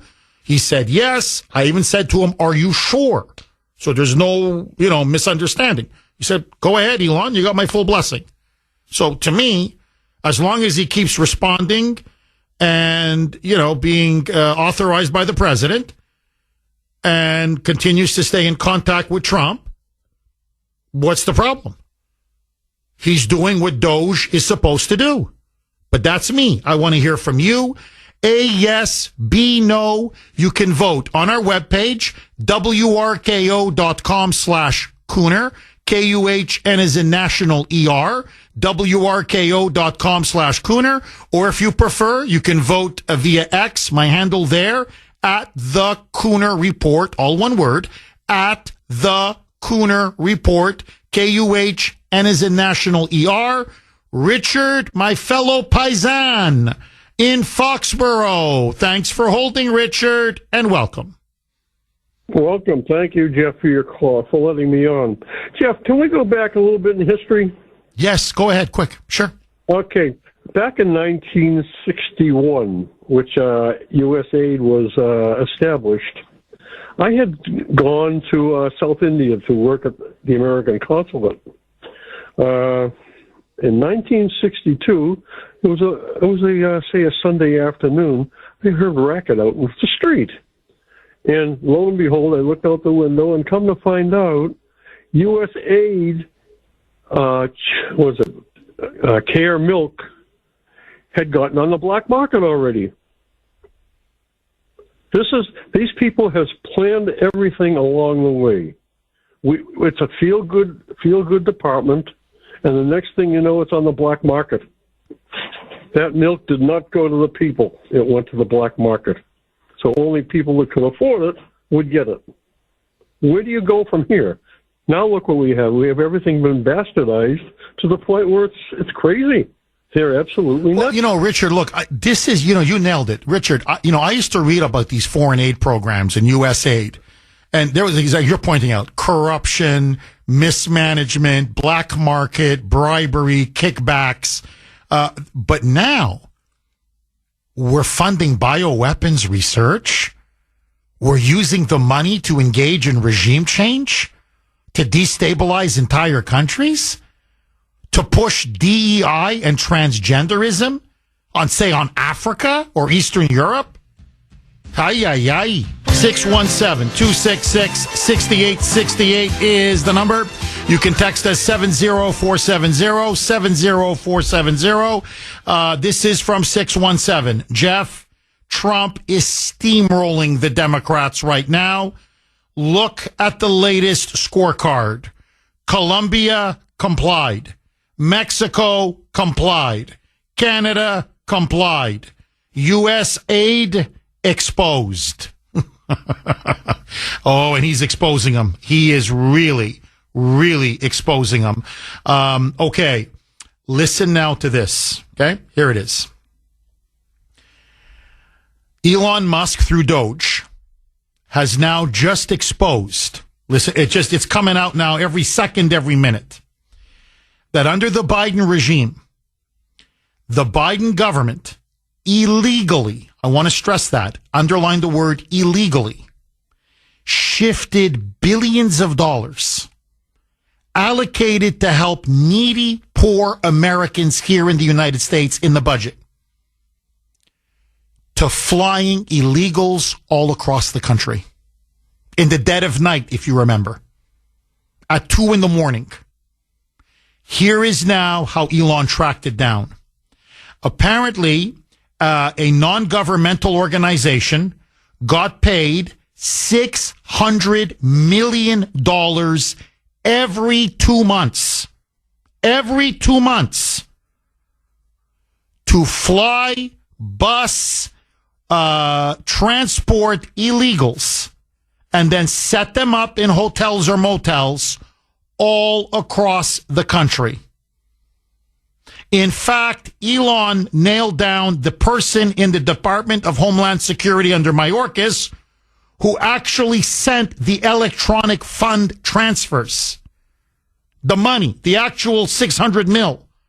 Every 2 months, bang, 600 million. Bang, 600 million. Bang, 600 million. They're talking now $6 to $12 billion of our money was deliberately misallocated. That was supposed to go. That was earmarked by Congress for homeless veterans, for homeless shelters, to help, really, literally, to help the poorest, hungriest, neediest Americans. And they essentially, they funneled the money, they stole the money, and then diverted it to fly in millions of illegals in the dead of night. That's what Elon found in 2 days of doing an audit of where the budget and where the federal spending has been going. Now, on top of that, okay, listen to this. On top of that, hey, by the way, blank you. That's the message. Blank you. That's what Biden did to us. The New York Times, as I said, has been doing dozens of hit pieces. Now, one of their hit pieces, I'm going to read it to you because you're not going to believe this. The federal deficit for 2024 was $1.8 trillion. 1.8 trillion. That's just the 2024 federal deficit. Elon has actually now found 1.8 trillion in outright fraud, waste, and abuse. In other words, Elon is saying, if we just get rid of the waste, fraud, and abuse, that's it. You don't have to touch Medicare, Medicaid, food stamps, social programs. Bill in Sudbury, if you're listening, your welfare check is safe, okay? You don't touch a dime in social programs. Nothing. The military, nothing. Just waste, fraud, and abuse, we balance the budget. We balance the budget. So, the New York Times does a hit piece. Listen to this. And according to them, listen to this. They go, no, we disagree with Elon. The Government Accountability Office estimated in a report that the government made $236 billion in improper payments, 3/4 of which were overpayments across 71 federal programs during the 2023 fiscal year. So, in their attempt to take down Elon, remember they kept saying under Biden, there was no fraud. There was no waste. Now their argument is, well, it was only $236 billion. Do you know what $236 billion is? These people are insane. In other words, it's not 1.7 trillion. He's exaggerating. It's only 236 billion. You phonies, you frauds, you. Now, By the way, they're lying. It is 1.7 trillion. Here it is. According to Elon, they've now found that fraud in the federal government, this is outright fraud, giving people welfare checks who aren't entitled to welfare checks, having people get 2 checks instead of 1 check, people who claim to be unemployed, but they're really working under the table and also collecting a separate check, on and on, dead people collecting checks, okay, that sort of stuff. Fraud in the federal government is closer to 10% of all disbursements. So it's more like $700 billion per year. $700 billion a year. Outright waste that we've been talking about. You know, funding transgenderism in Colombia, or DEI programs in Serbia, or $6 million tourism in Egypt. Outright waste is at least 15% of the entire federal budget. So that's another $1 trillion+ dollars. And anyone who works in government, according to Elon, knows this. 1.7, 1.8 trillion with a T. Right down a rat hole, baby. And flush that toilet. That alone, and we balance our budget. Now you know why they want Elon's head on a platter. Now you know why, outside of Trump, obviously, Elon has now become, for the media, for the Democrats, for the swamp, for the establishment, public enemy numero uno. Public enemy number 1. Brad in the great state of Kansas. Thanks for holding, Brad, and welcome. Good morning. Thank you for taking my call. My pleasure, Brad. I want to go back to, gosh, there's so many places to go with all the stuff you're bringing up, but I want to go back to these programs that they got exposed, all these, like, diversity and equity and Syria and all this different stuff. Serbia. Serbia, I'm sorry. But no, if you think about all of, if you think about all of this, how do they measure the results of the success of those programs? And I contend that they can't be measured. You can't measure the success, so you can't measure how much is getting kicked back to these people in Washington. Well, Brad, look, I'm so happy you mentioned that, because here's the other bombshell Elon dropped, right on cue, Brad.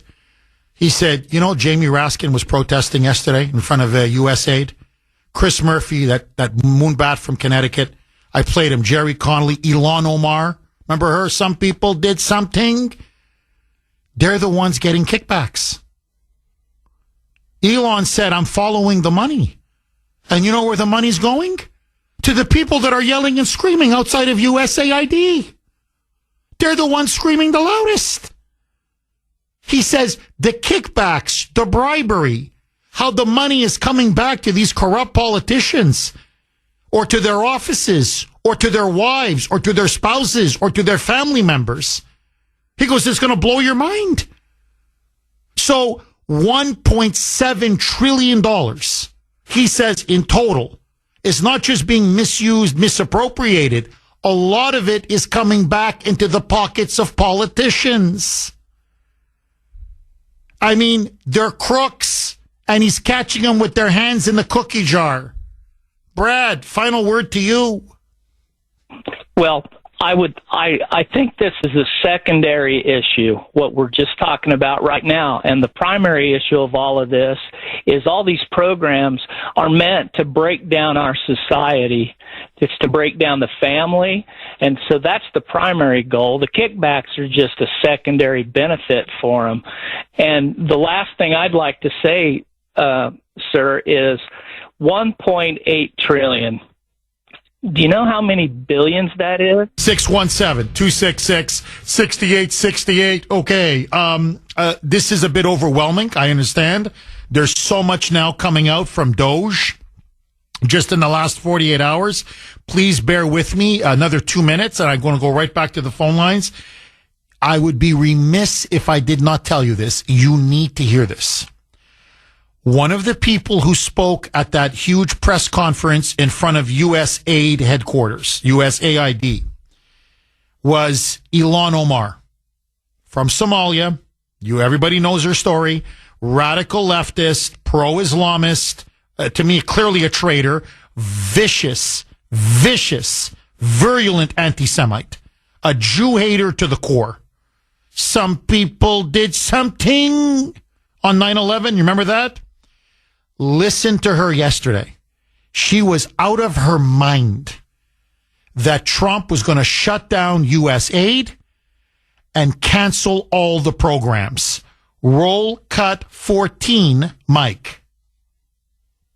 I am exceptionally upset about USAID. I lived in a refugee camp for 4 years as a child surviving civil war.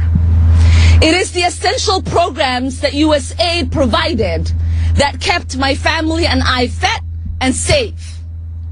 It is the resources that so many people around the world rely on. And it is our soft power.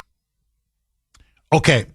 She was in a refugee camp temporarily, and the reason why she got out was because her father was a member of the Marxist government. I'm not kidding, that participated in mass slaughter of innocent civilians. So she came from a communist family, highly privileged, with a lot of connections. This has nothing to do with USAID. By the way, I don't know how you can be exceptionally upset. I think she means especially upset, but let that go. Okay, let that go. Well, what do you think Elon has now just discovered about the federal budget and USAID? They have stolen. Listen to this now. This is why Omar is panicking. She's just been caught. President Trump, Elon Musk have now discovered not just that USAID is a criminal organization, but that USAID has illegally transferred $2 billion. This was illegal from the American Treasury. That's what we pay for. We pay our taxes in that treasury. That's our money. To Somalia. $2 billion has been illegally transferred. $2 billion that we know of from the U.S. Treasury to Somalia. I want to know the accounts. I want to know the accounts of the $2 billion that flowed into Somalia. I will bet you the best damn steak at the best steakhouse of your choice that woman has her fingerprints on some of those accounts. I practically guarantee it. I guarantee it. And that's why she ran to that headquarters yesterday. They're panicking and they're in meltdown mode because they've been caught. Now, and it's not just this. You want a mind blower? Sit back. You got to hear this one. This is what Trump now and Musk through Doge have now just exposed. Our taxpayer money, USAID, foreign aid. This one, you're going to say, Jeff, even I didn't see this one coming. Listen now to this. The World Economic Forum, Klaus Schwab, George Soros, I could run, Bill Gates, Bezos, I could go on. The wealthiest billionaires in the world, the most powerful globalists in the world. It's an open secret. They fly to Davos, Switzerland. They meet at the World Economic Forum on private jets. That's how wealthy they are, okay? They fly private jets, the wealthiest of the wealthiest. These cheapskates, these cheap skunks. I always assumed, hey, they're that freaking rich. They at least pay for their own meetings when they meet at the World Economic Forum. Boy, was I a naive idiot. Was I a naive sucker? We've been paying for it. U.S. foreign aid. We've been cutting Klaus Schwab checks. We have been sending U.S. taxpayer money to fund the World Economic Forum and their regular annual or semi-annual meetings. They've been meeting not on their dime, but on our dime. I mean, I've heard of cheap billionaires, but this, hey, they're just cheap with their own money. They're being cheap with they're being lavish with our money. I mean, if this doesn't say it all, this is how much the World Economic Forum owns us.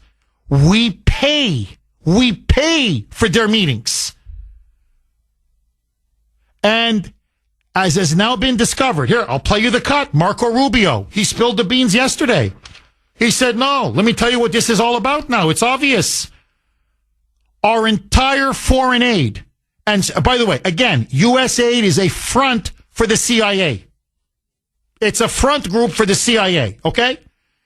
Has been used to not just fund transgenderism, to not just destroy the family, to not just destroy traditional morality, to not just fund protest movements and destabilize governments and regimes all over the world. I wish it was only that, okay? I wish. But to advance the entire globalist agenda, meaning the New World Order.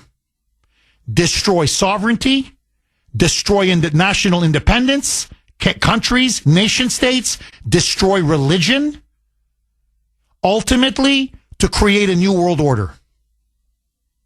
That's what our taxpayer money has been funding, and we're talking 40, 50, 60, 70 billion every single year over the last 30 to 40 years. Do the math. Listen now to Marco Rubio. Roll cut 11, Mike. You're now the head of USAID. The head of Doge, Elon Musk, called USAID a criminal organization and added that it is time for it to die. Do you agree with that? Yes. They have basically evolved into an agency that believes that they're not even a U.S. government agency, that they are a global charity, that they take the taxpayer money and they spend it as a global charity, irrespective of whether it is in the national interest or not in the national interest. One of the most common complaints you will get if you go to embassies around the world from State Department officials and ambassadors and the like is USAID is not only not cooperative, they undermine the work that we're doing in that country. They are supporting programs that upset the host government for whom we're trying to work with on a broader scale and so forth. So they're completely unresponsive. They just don't consider that they work for the U.S. They just think they're a global entity and that their master is the globe and not the United States. And that's not what the statute says, and that's not sustainable. He's dead on. I would add one thing. Their master is the globe, and their masters are the globalists. That's the only little phrase I would have added. Outside of that, it's perfect. Perfect answer. And we're funding them. Literally, we're funding them. Oh, shut the whole damn thing down. Do it yesterday, man. Are you serious? 617-266-6868. By the way, kudos to Trump and kudos to Elon.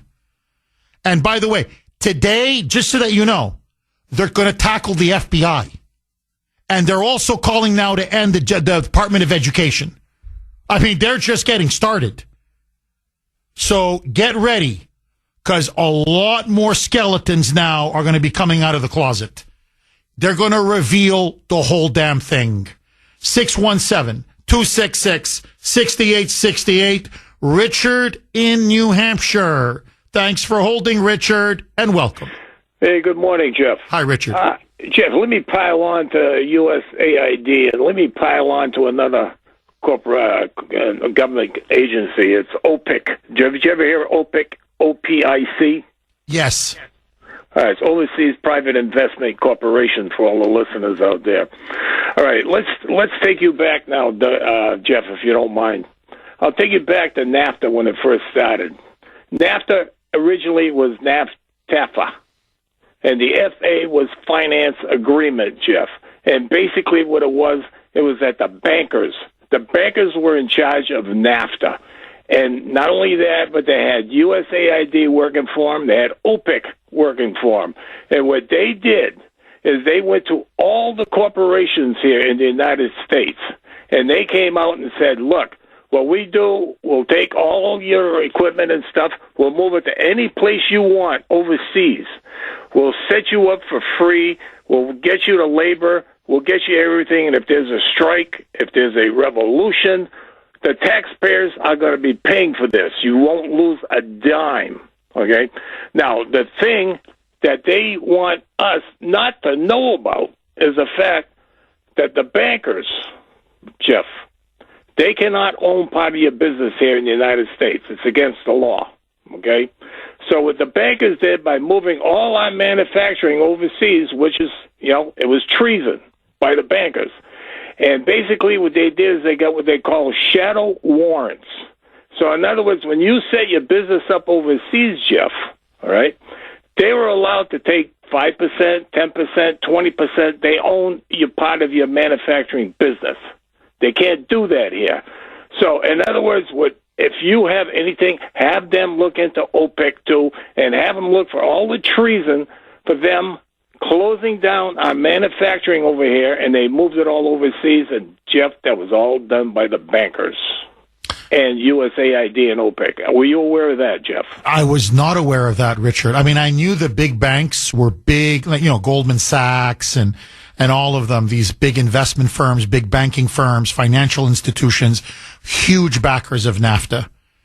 And I remember at the time I was dead set against that. I said, this is going to sell out the middle and working class. My God, what are we doing? I mean, yes, the corporate economic elites, and that's what the bankers are, they're right at the heart of it, are going to make out like bandits. They're going to do extremely well. And the media is going to do extremely well because they fund the media. But I said, we're going to lose our manufacturing. We're going to lose millions of jobs, good paying, middle, working class jobs, our industrial base, our independence as a country. I go, we're just going to flush it right down the toilet. And by the way, we have built up China. I know Vietnam benefited, South Korea benefited, India benefited, obviously Mexico benefited a lot, Brazil, other countries, mostly third world. But we transferred trillions of our wealth to the communist Chinese. Their entire military buildup, and it's the biggest buildup in human history, we literally paid for. Through NAFTA, through the World Trade Organization, through giving China preferential trade treatment, all of these disastrous free trade deals. And that's why Trump, as a patriot, as a nationalist, as a populist, as an America First guy, as an America Firster, said, what are we doing? I understand why China loves it. I understand why Mexico loves it. I understand why Vietnam loves it. I understand why India loves it. Why should we love it? Just as killing our own people. And Richard, you're dead on. Richard, my suspicion, and this is what Elon obviously and Trump are saying, there's so much corruption now, there's so much, that this is just the tip of the iceberg. Final word to you, Richard. Agree, disagree? Again, and I'm sure I'm 78, so I'm sure there's a lot of people who are my age or a little bit younger. They know this slogan from USAID. Now you can, and you get tan. Okay? I'm sure there's people out there my age or a little bit younger, Jeff. They know that slogan. You Richard, have a great day, Jeff. Richard, great call. Thank you for that call. Steve in New Hampshire. Thanks for holding, Steve, and welcome. Hey, good morning. How are you, Steve?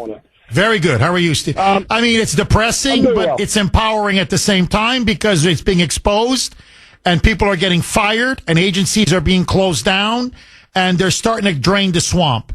This is what it's like to drain the swamp, Steve. So, it's kind of depressing, but also encouraging at the same time. It is depressing to see how bad it is. I mean, I couldn't even imagine it was worse than I thought, but it is. But there are some positive things to look at, and one of them is this USAID. This basically has its tentacles out in just about every country in the world.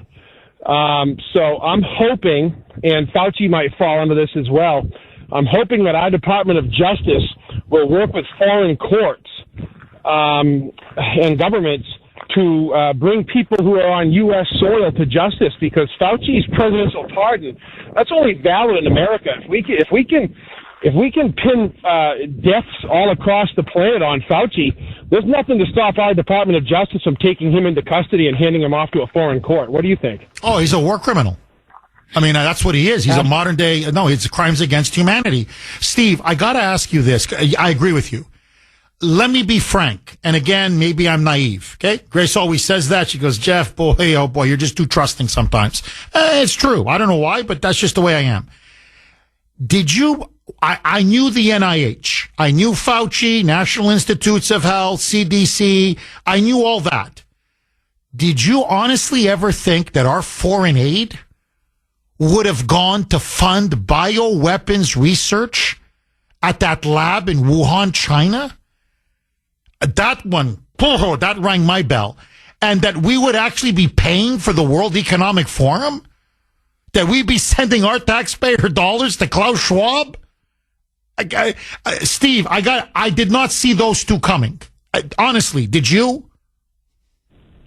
No, I got to be honest with you. Those are a little bit surprising to me, even though I swore on my life nothing would surprise me anymore with this government.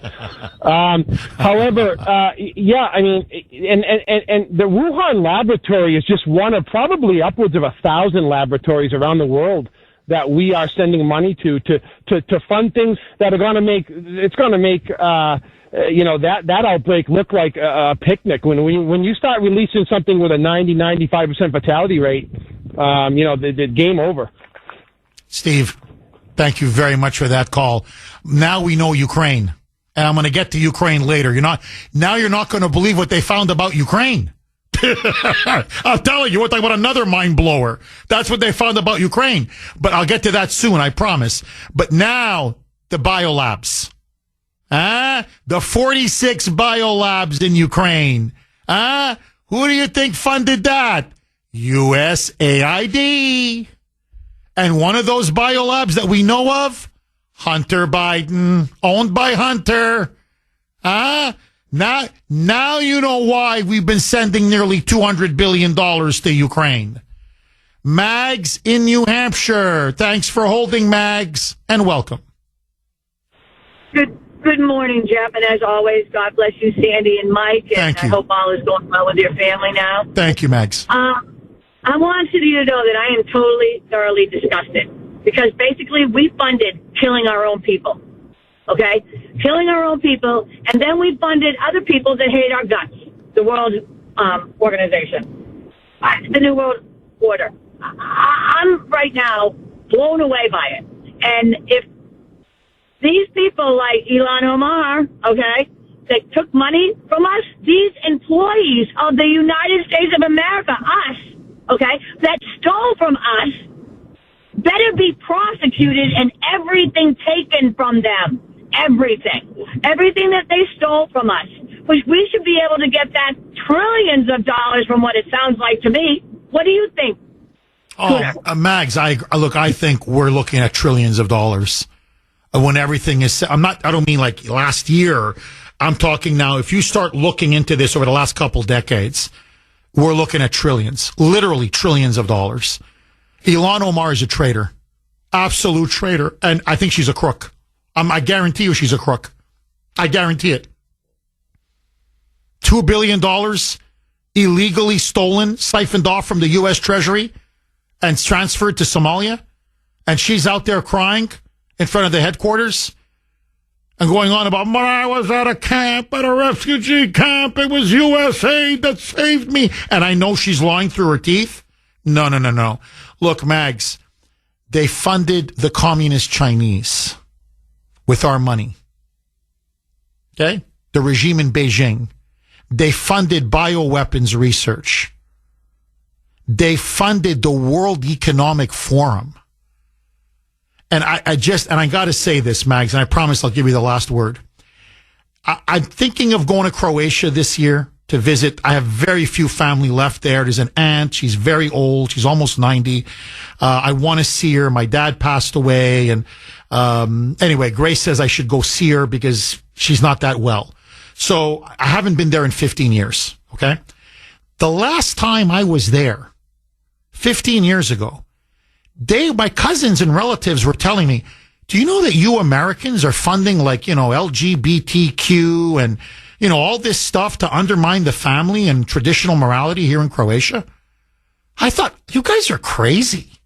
Honestly, I thought, you guys are crazy conspiracy theorists. It turned out to be true. It turned out to be true. Mags, final word to you. Thank you, Jeff. USAID needs to be demolished, abolished, and burned. And any person that was involved in that, they got to go to jail. Okay, my friends, listen now to Louisiana Senator, Republican, John Kennedy on USAID. What happened to all that money? Where is the money and where did it go? Roll cut 15, Mike. Many of my Democratic colleagues and some of the tofu-eating wokarati at the USAID are screaming like they're part of a prison riot because they don't want us reviewing the spending. But that's all Mr. Musk is doing, and he's finding some pretty interesting stuff. To my friends who are upset, I would say with respect, call somebody who cares. They better get used to this. It's USAID today. It's going to be Department of Education tomorrow. And really, here's what's going on. For 4 years under President Biden, the people in charge ask one simple question. Who needs to pay more in taxes? Who needs to pay more in taxes? Well, that's not the question that the Republicans and President Trump are going to ask. Our question is, what the hell happened to the money? And that's all that's going on. Bingo. What the hell happened to all the money? Bingo. Now remember, the very same people now who are crying over Doge, yelling, screaming, shouting, shut Doge down, shut Elon down, impeach Elon, as these idiots in front of the USAID, these employees are protesting now, are the same ones that wanted to sick 80,000 IRS agents to audit you and me. They wanted 80,000 IRS agents to go after you and me, as Doge is exposing all of this. Now, I want to read to you just one text, okay? I'm getting a little ahead of my skis, as they say, because we're focusing on foreign aid. The Department of Education, that's going to be tomorrow. But here it is. 508. Jeff, the Department of Education began in 1979. In 1978, listen to this, America was ranked number 1 in education. Today, America is ranked 22nd in education. The Department of Education is a failed experiment. Shut it down. Mike in Methuen. Thanks for holding, Mike, and welcome. Hey, Jeff, how are you? Good. How are you, Mike? Very good, very good. I just wanted to say a couple things on this U.S. aid. So I was born in Croatia, but I'm Serbian by nationality, and I've been in this country for 25 years. Okay. And I witnessed during the 2000s, and you can Google this up, and I know you have family in Croatia, Jeff, that told you some interesting things about the U.S. aid money. Look at in the early 2000s, the amount of money that went to Serbia to fund gay parade. They wanted to hold gay pride parade in Belgrade for a decade, and literally they would put tens of millions of dollars in funds every year to try to hold this parade there until they were successful. So over a decade, they probably costed them close to $100 million to to accomplish that. Now, if you look what the USAID is doing, about a month ago, there was a tragic event that happened in Serbia in one of the towns. There was a train station that was built during the communist regime in Yugoslavia before, and the thing collapsed and killed about 15 people. So what did the USAID do? They started pouring millions of dollars to the students to go in these protests to demand resignation of the government. But truly, the reason why they want to change the government there is because the government did not want to get involved with the Ukraine-Russian conflict. Bingo, Mike. That's right. Serbia has a patriot, has a nationalist president that doesn't want to get involved in Ukraine, and they use that train. I read about that story. Mike, you're 1,000% correct. And it was because of shoddy communist construction. And, Mike, you know this better than anybody. Everything the communists touched turned to garbage, okay? So the train station collapses. They use that as an excuse to funnel millions to protest a government democratically elected by the Serbian people, I may add, because they don't like that government's foreign policy vis-a-vis Ukraine and vis-a-vis Russia. So we're trying to undermine a legitimate, democratically elected government. Mike, I got to ask you very quickly. You're right also about the gay pride parades. Why is the American government, or more particular, USAID, why do they want to keep pushing gay pride in Serbia? Like, what's it to them if the Serbs, like the Croatians, like everybody in that region, believe in traditional morality and traditional marriage? What's it to USAID, Mike? Destruction of the families. That's what it boils down. Destruction of the families, destruction of the traditional values, because it goes contrast to everything that they believe in. And Serbia and Croatia and that whole region there is very, very high on the traditional moralities, on families, and that doesn't go well with their whole agenda. And that's why they want to change. It's one of the countries. You can go to Serbia. No, you're completely right. Look, it's a Christian country. 617-266-6868 is the number. Okay, my friends, couple lines are open if you want to jump on. 617-266-6868 is the number. Let me ask you, do you think it's time to get rid and dismantle USAID? I say yes. What say you? Is it time to pretty much, maybe with a few exceptions here or there, but for the most part, is it time to get rid of all foreign aid? We are $37 trillion in debt. As a nation, we are the most indebted nation in the history of the world. We are running budget deficits of $1.7, $1.8, $2 trillion a year. Let's sober up and get out of the bar. We're going broke. And we're going to keep pumping out 40, 50, 60, 70 million dollars every year in foreign aid? And now we're starting to see where all this money is going to? I'm yet, as the Russians would say. No more. Enough. Agree, disagree, and let me ask you maybe in some ways the ultimate question. Are you shocked? Honestly, are you surprised? Anything that's been coming out, are you surprised or shocked by? And do you think people need to go to jail? I say yes. Funding bioweapons research, gain-of-function research at that lab in Wuhan that led directly to COVID-19 and the deaths of millions,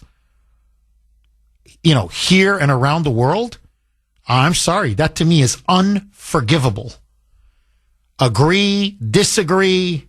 John in Malden. Thanks for holding, John, and welcome. Hey, morning, Jeff. Morning. Hi, John. Yeah, after hearing all this, I asked Sandy, is there a possible way we can have a major civil action lawsuit against these companies that, that's taking money from us and everything else. Is there any way to get some of this money back? At least, give it to our veterans who are disabled and everything, or homeless. And another thing, too, is Omar, what money is she taking? You're right, because I heard you earlier. She's probably got her hands in the pot, too.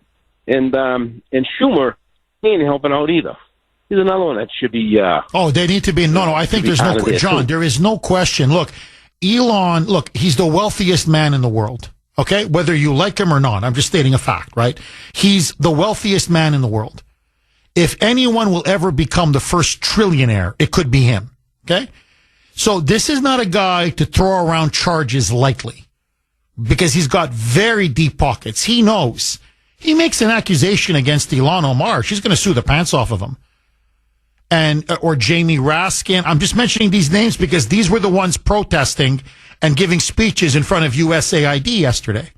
So he singled out Chris Murphy, Senator of Connecticut, Ilhan Omar, Jamie Raskin, that clown from the January 6th committee, Jim McGovern here in Massachusetts, all right, and Schumer. And he's mentioning others. And he says, you want to know why? They're all squealing like pigs about USAID, because they have their hands in the till. He says, I'm telling you, there is bribery, there are kickbacks, corruption is going on at an unimaginable scale. And we're getting fleeced, we're getting our money's being stolen, and a lot of it is going to these politicians. And Ilhan Omar is in full panic mode because she's about to get caught. So the answer to your question, John, is I wish we could reclaim this money. I wish we could sue some of these places or entities to get the money back. I think we can't. I don't think so. Maybe a lawyer will correct me, but I think so. I don't think we can. But we can start throwing people in jail. And I think inevitably now, this is where it's all leading to. People are going to end up in jail, especially with Pam Bondi as head of DOJ and Kash Patel at the head of the FBI. And that's why they don't know what to do now. Now, let me tell you what their play is. It's obvious. Their play is, watch, it's coming. The Dems are going to reach out to the rhinos, the globalist Republicans, and they're going to create an unholy alliance. They're going to start saying now, block Trump on everything. Sabotage Trump on everything. If we need to, impeach Trump on everything. And you'll get a much bigger cut. Whatever you're getting, times 10. But we've got to stop Trump.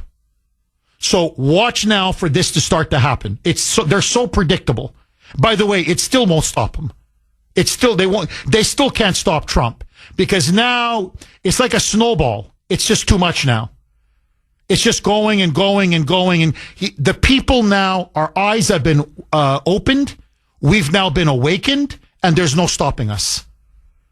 But no, the short answer to your question, John, is I wish we could take the money or sue them or get the money back and give it to people who really need it and deserve it. I think that money is gone. It's gone, but we can put people in jail. And that's what we need to do. John, thank you very much for that call. Okay, very quickly, I teased it. You need to hear it. Here, as they say, as the French would say, is the pièce de résistance.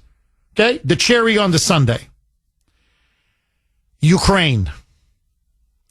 We have sent officially now, just this country alone, the United States, $177 billion to those gangsters in Kiev.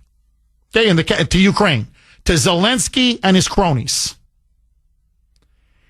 In a recent interview, after it came out that Elon now was doing an audit, Doge was doing an audit of that $177 billion that we sent to Zelensky over the last couple of years. Suddenly, Zelensky runs to the Associated Press, gives an immediate sit-down interview. And I'm going to play it in Ukrainian. None of you or most of you will not understand it.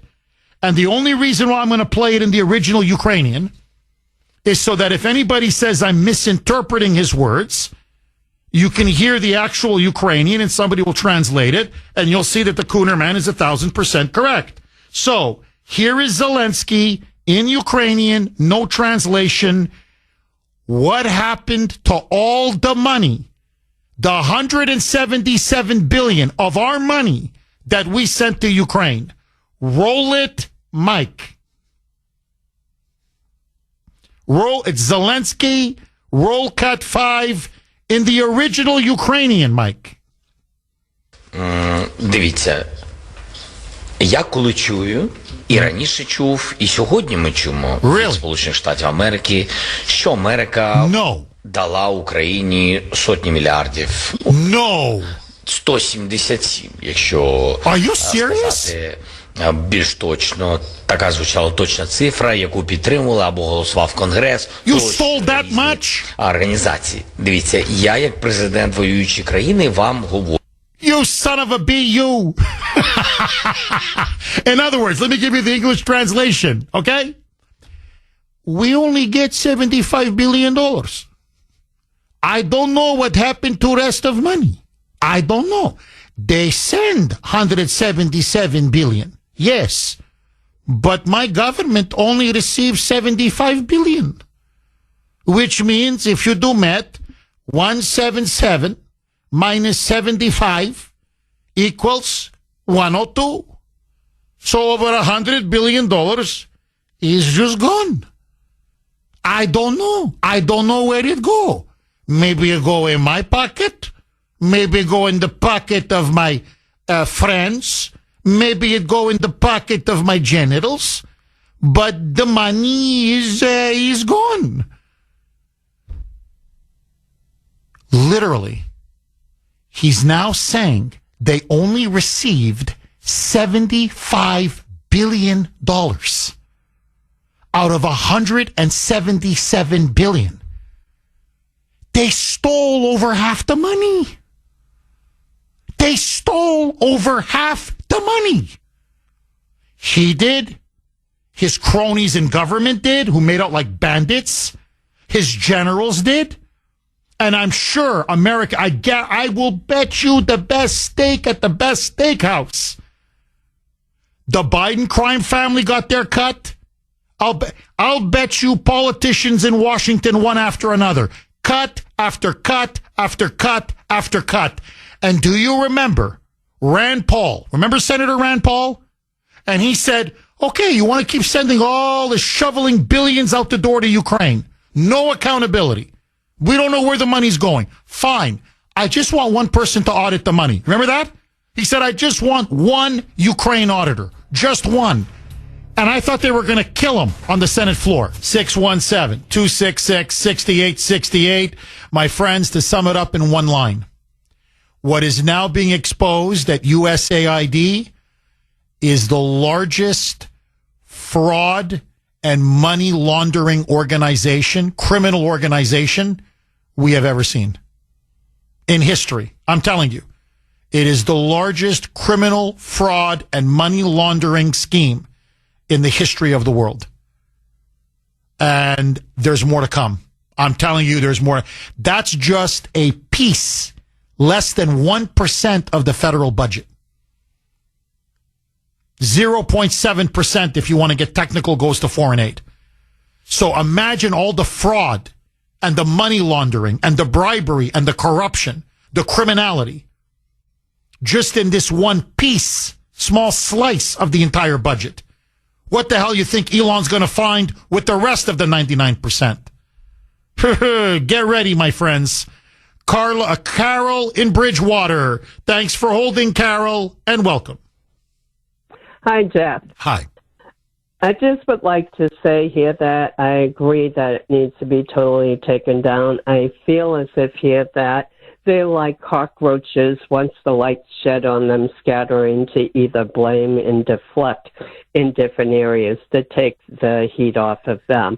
You're going to find out somehow that it is the World Economic Forum, along with the rhinos and the Democrats that shills for them. But I think it will tie into our media, you know, the papers, not radio like conservative, but radio and TV and everything. You're going to find it expands much greater into the world because they're trying to make sure that that new world order is there. And they really hate all the people on this globe. They've told you, look at Bill Gates' father. We need only $500 million on this earth. Well, what do you do with the other $7 billion? You know? So we need to see that much more will be exposed, and these agencies have been corrupted, and this is the deep state working in cahoots with all these different entities. You know, Carol, right on cue. This is uncanny. As you are speaking truth to power right now, USAID under Elon has now been forced to reveal all of their contracts in 2024 under Biden. Number 2 under list. Number 2 in terms of getting contracts, money from the USAID budget, Pfizer. Pfizer. One, you know, not just the vaccine maker, not just big pharma, one of the wealthiest corporations. I'm talking multi-billion dollar corporation. And they're getting contracts for foreign aid. I think you're right, Carol. We're going to find out it's the media. We're going to find out it's big pharma. We're going to find out it's the we know already it's the World Economic Forum. We're going to find out what the hell have we been funding? And you're going to realize it's all the enemies of the United States. Final word to you, Carol. Well, I just look forward to seeing it all start to implode on them. That's what I'm going to get my popcorn and sit back and watch. Oh, enjoy the show. Will help if I can. Oh, yeah. No, this is one of the biggest scandals now. And they can't stop it now. It's getting mainstream. This is all over social media now. No, I mean, the genie is out of the bottle now. They're in trouble. They're in big trouble. And I think this is just the tip of the iceberg. I think Trump and Musk are just getting warmed up. Thank you very much for that call, Carol. Rich in Natick. Thanks for holding, Rich, and welcome. We were funding our own demise, Jeff. Yep. Yeah, it looks like it, Rich. Well, we caught him. Now we have to clean it up, but we caught him. Maybe just in the nick of time, Rich. Well, it all sounds good in theory, Jeff, but until I see consequences and people hauled off to jail, then I'll be happy, because we've been through all this stuff before with people lying before Congress and nothing ever happens to them. All this stuff, it all sounds sensationalized and stuff, and it sounds great, but it always seems like, nope, nothing happens to nobody. Rich, now that it's out of the bag that USAID literally funded bioweapons research in China, now we're finding out in Ukraine as well, the bioweapons labs. But I'm talking about now the gain-of-function research that led directly to the COVID-19. And we know millions died because of it. Rich, how do heads not roll? They have to. But at least we got the people in place that if anybody's going to be held accountable, we have the best chance now. Rich, should Trump bring this up with Xi Jinping? He's going to be talking to him later today. I would impose tariffs just for COVID-19 alone. What China did to us and to the world. I'd say, I'm sorry, you got to pay. I mean, Rich, I got about less than a minute. Am I wrong? No, you're absolutely right. And because we're running out of time, I just have one more log to throw on the fire, as you like to say. But, Rich, what's the log? Mike, you cut him off now?